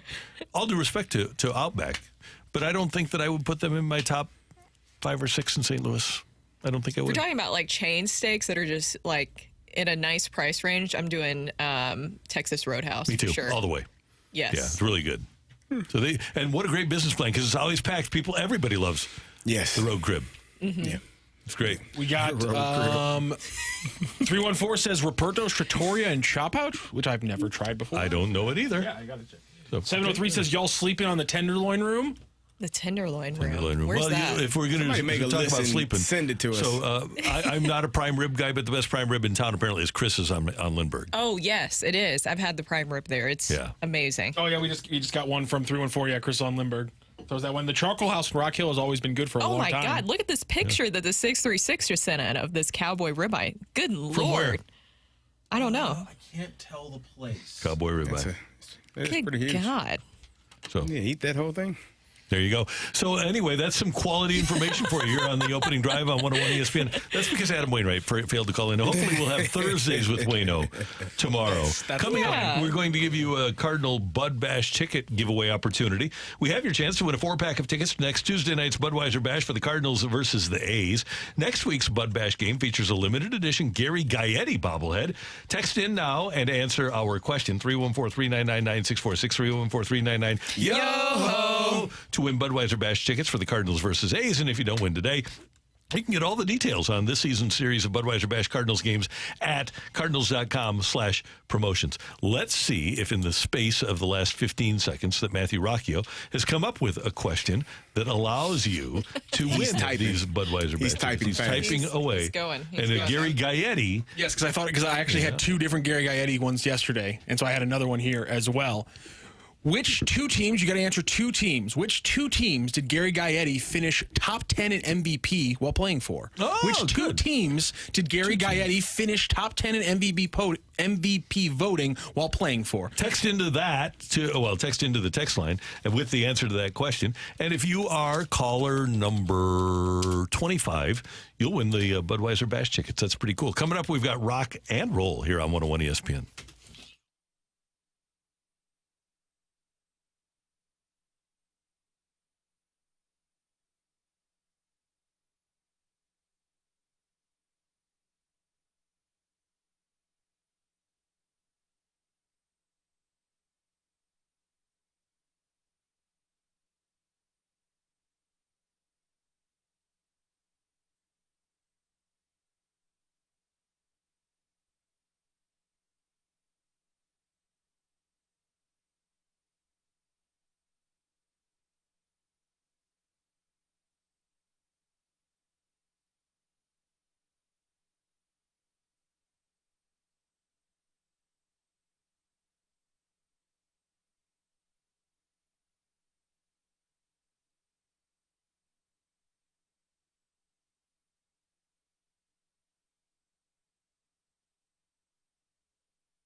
Hey everyone, it's Brooke here. This summer, I'm taking up a new hobby, one that I know will last a lifetime, and that is golfing. And I'm learning at the best spot in town. That is Family Golf and Learning Center. I've always wanted to learn how to golf, but I was just really intimidated and I didn't know where to start. But after my first couple of lessons with RJ, Melissa, and the wonderful staff over at Family Golf and Learning Center, I was actually able to hit it straight and most importantly, just feel comfortable out there. I went out there recently and RJ really took the time to break things down for me. He even gave me some homework to take home, and that's what they do there at Family Golf and Learning Center. With several pros on staff, they have the ability to help anyone with their golf game. Like if you're just like me, just starting out, or you want to improve your game. They provide a friendly and encouraging practice experience for the individual and for the family. All abilities and ages are welcome. So join me on this golf journey today. For more information, go to familygolfonline.com. That is familygolfonline.com, where you can learn, practice, and play your best golf.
Matthew Rocchio has Rocc and Roll. What do you got for us, sir? Well, first of all, I want to say congratulations to Josh from STL. Josh knew that Gary Gaetti finished 10th in MVP voting in 1987 with the Minnesota Twins and 10th in MVP voting with the Kansas City Royals in 1995 before he eventually would come to St. Louis just 1 year later. So congratulations to Josh from STL, who wins those Bud Bash tickets, and you will have your chances to win another set of Bud Bash tickets tomorrow's show, and in fact all the shows the rest of the week. And tomorrow's Thursday, so then we'll have another show after that, so you have 2 more chances to win your Bud Bash tickets if you weren't able to win today. Love that. I wanted to get into some NFL, especially with Kerry Davis right here. Ron Rivera had some comments about his new offensive coordinator, Eric Bieniemy, because he received some comments from some of the players about his intensity in practice. Eric Bieniemy, though, came out with statements of his own. He says, "I'm always going to be loud, always going to be vocal, always going to demand from my leaders. If I ain't doing my job, my ass gets fired. It's my job and my responsibility to make sure I'm getting our guys to do what I'm expecting them to do." Your thoughts on Rivera's, I guess not his comments, but him relaying the comments from some of the players about new offensive coordinator Eric Bieniemy? Well, I think he should have had his coaches back as well. I think, the way that it came out, it sounded like, yeah, Eric that's who he is. He's a little rough. He's loud. He's pushing our guys. But what he should have said, he could have said all of that, but he should have ended it, but we need it. And we need Eric to be Eric, and we need him to help our organization, our offense specifically, light a fire under them, because we didn't have enough fire last year. And so we want to be better. He's going to make us better, and therefore we're going to work hard, and we're going to be with him, and we're gonna do a better job because of him. Is playing in the National Football League intense? Very.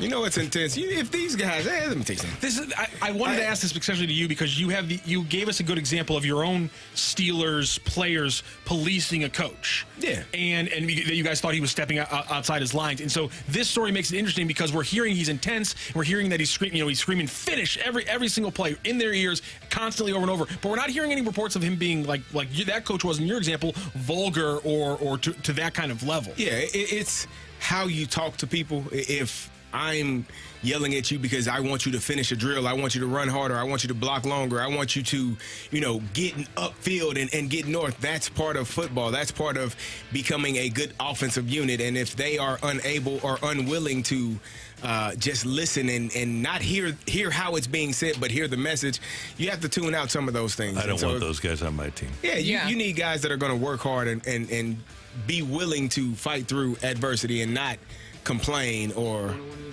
whine or cry. Yeah, Kurt Warner got screamed at all the time by Mike Martz, all the time.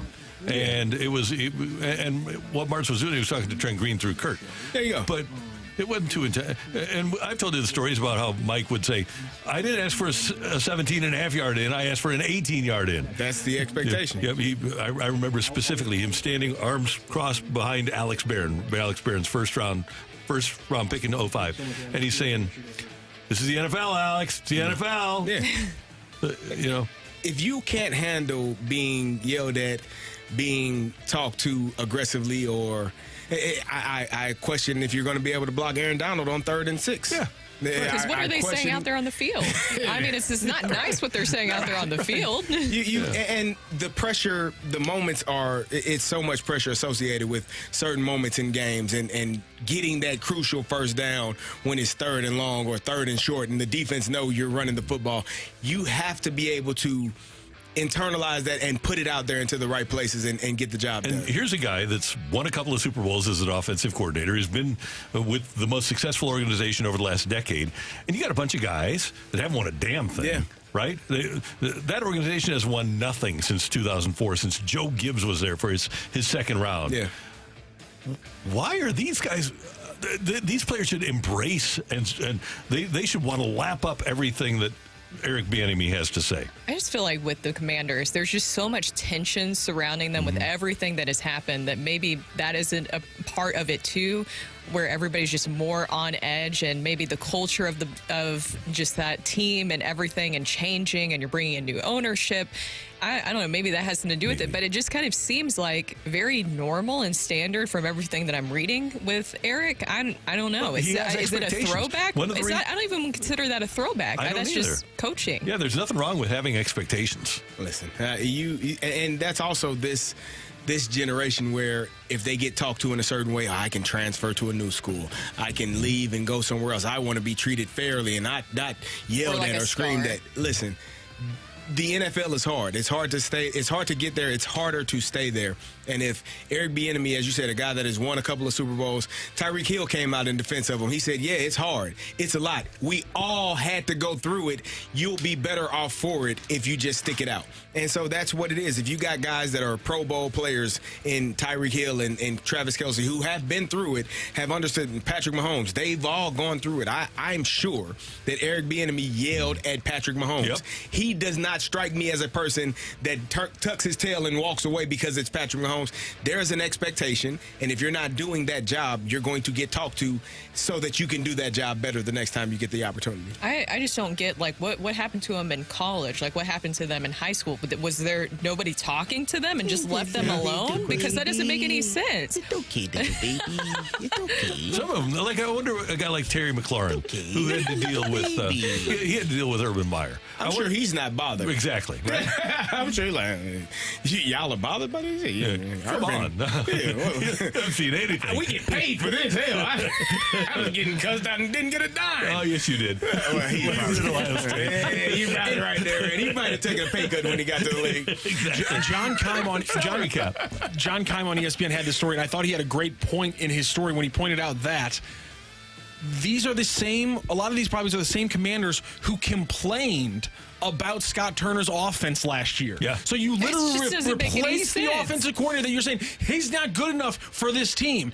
They bring in a new one who has, again, coordinated Super Bowl winning offenses, and your first response early in training camp is, I just don't like his attitude. It just doesn't make any sense. And also there's quotes where he does give good constructive criticism, and when you earn flowers, he gives them to you. So what else do you need? Do you is want to what I'm win trying to or understand. not? That's my question. Do you want to win? And it's not quiet on the field either. Like, what are you talking about? Like, there's going to be yelling.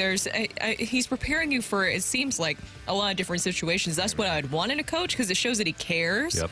I thought it was interesting when Konzo Martin got fired at Mizzou, and one of the comments was, these kids today, they can't take being coached hard.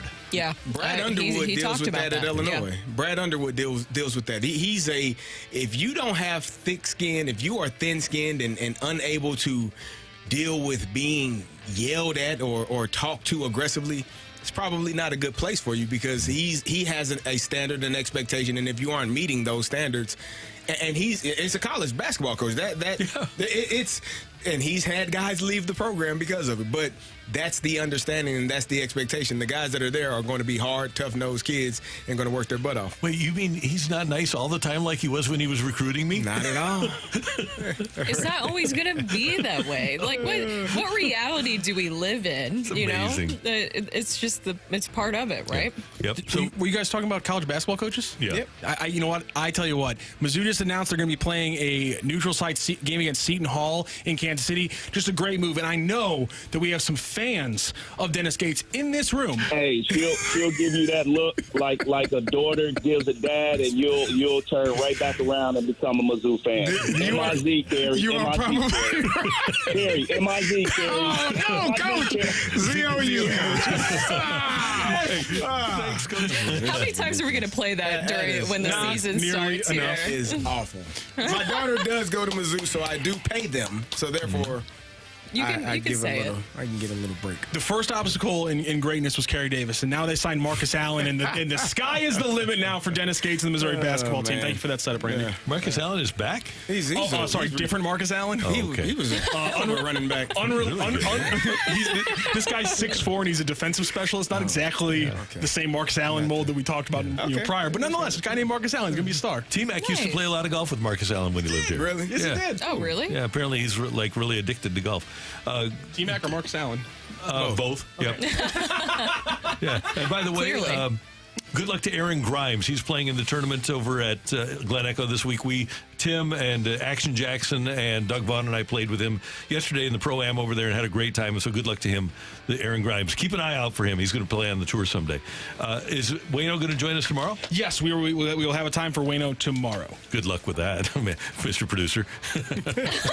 He called us that. He called us that. I saw that. That's why I asked. Yeah, we'll talk to him tomorrow. Great job by our producer, audio engineer, Matthew Roccia. Thank Pleasure. you. Brooke, did you have fun today? Yes. Good. I like your hat. Thank you. It says, leave women alone. Yeah. Leave women alone. Just like Just that. shout it. Yeah, there you go. CD.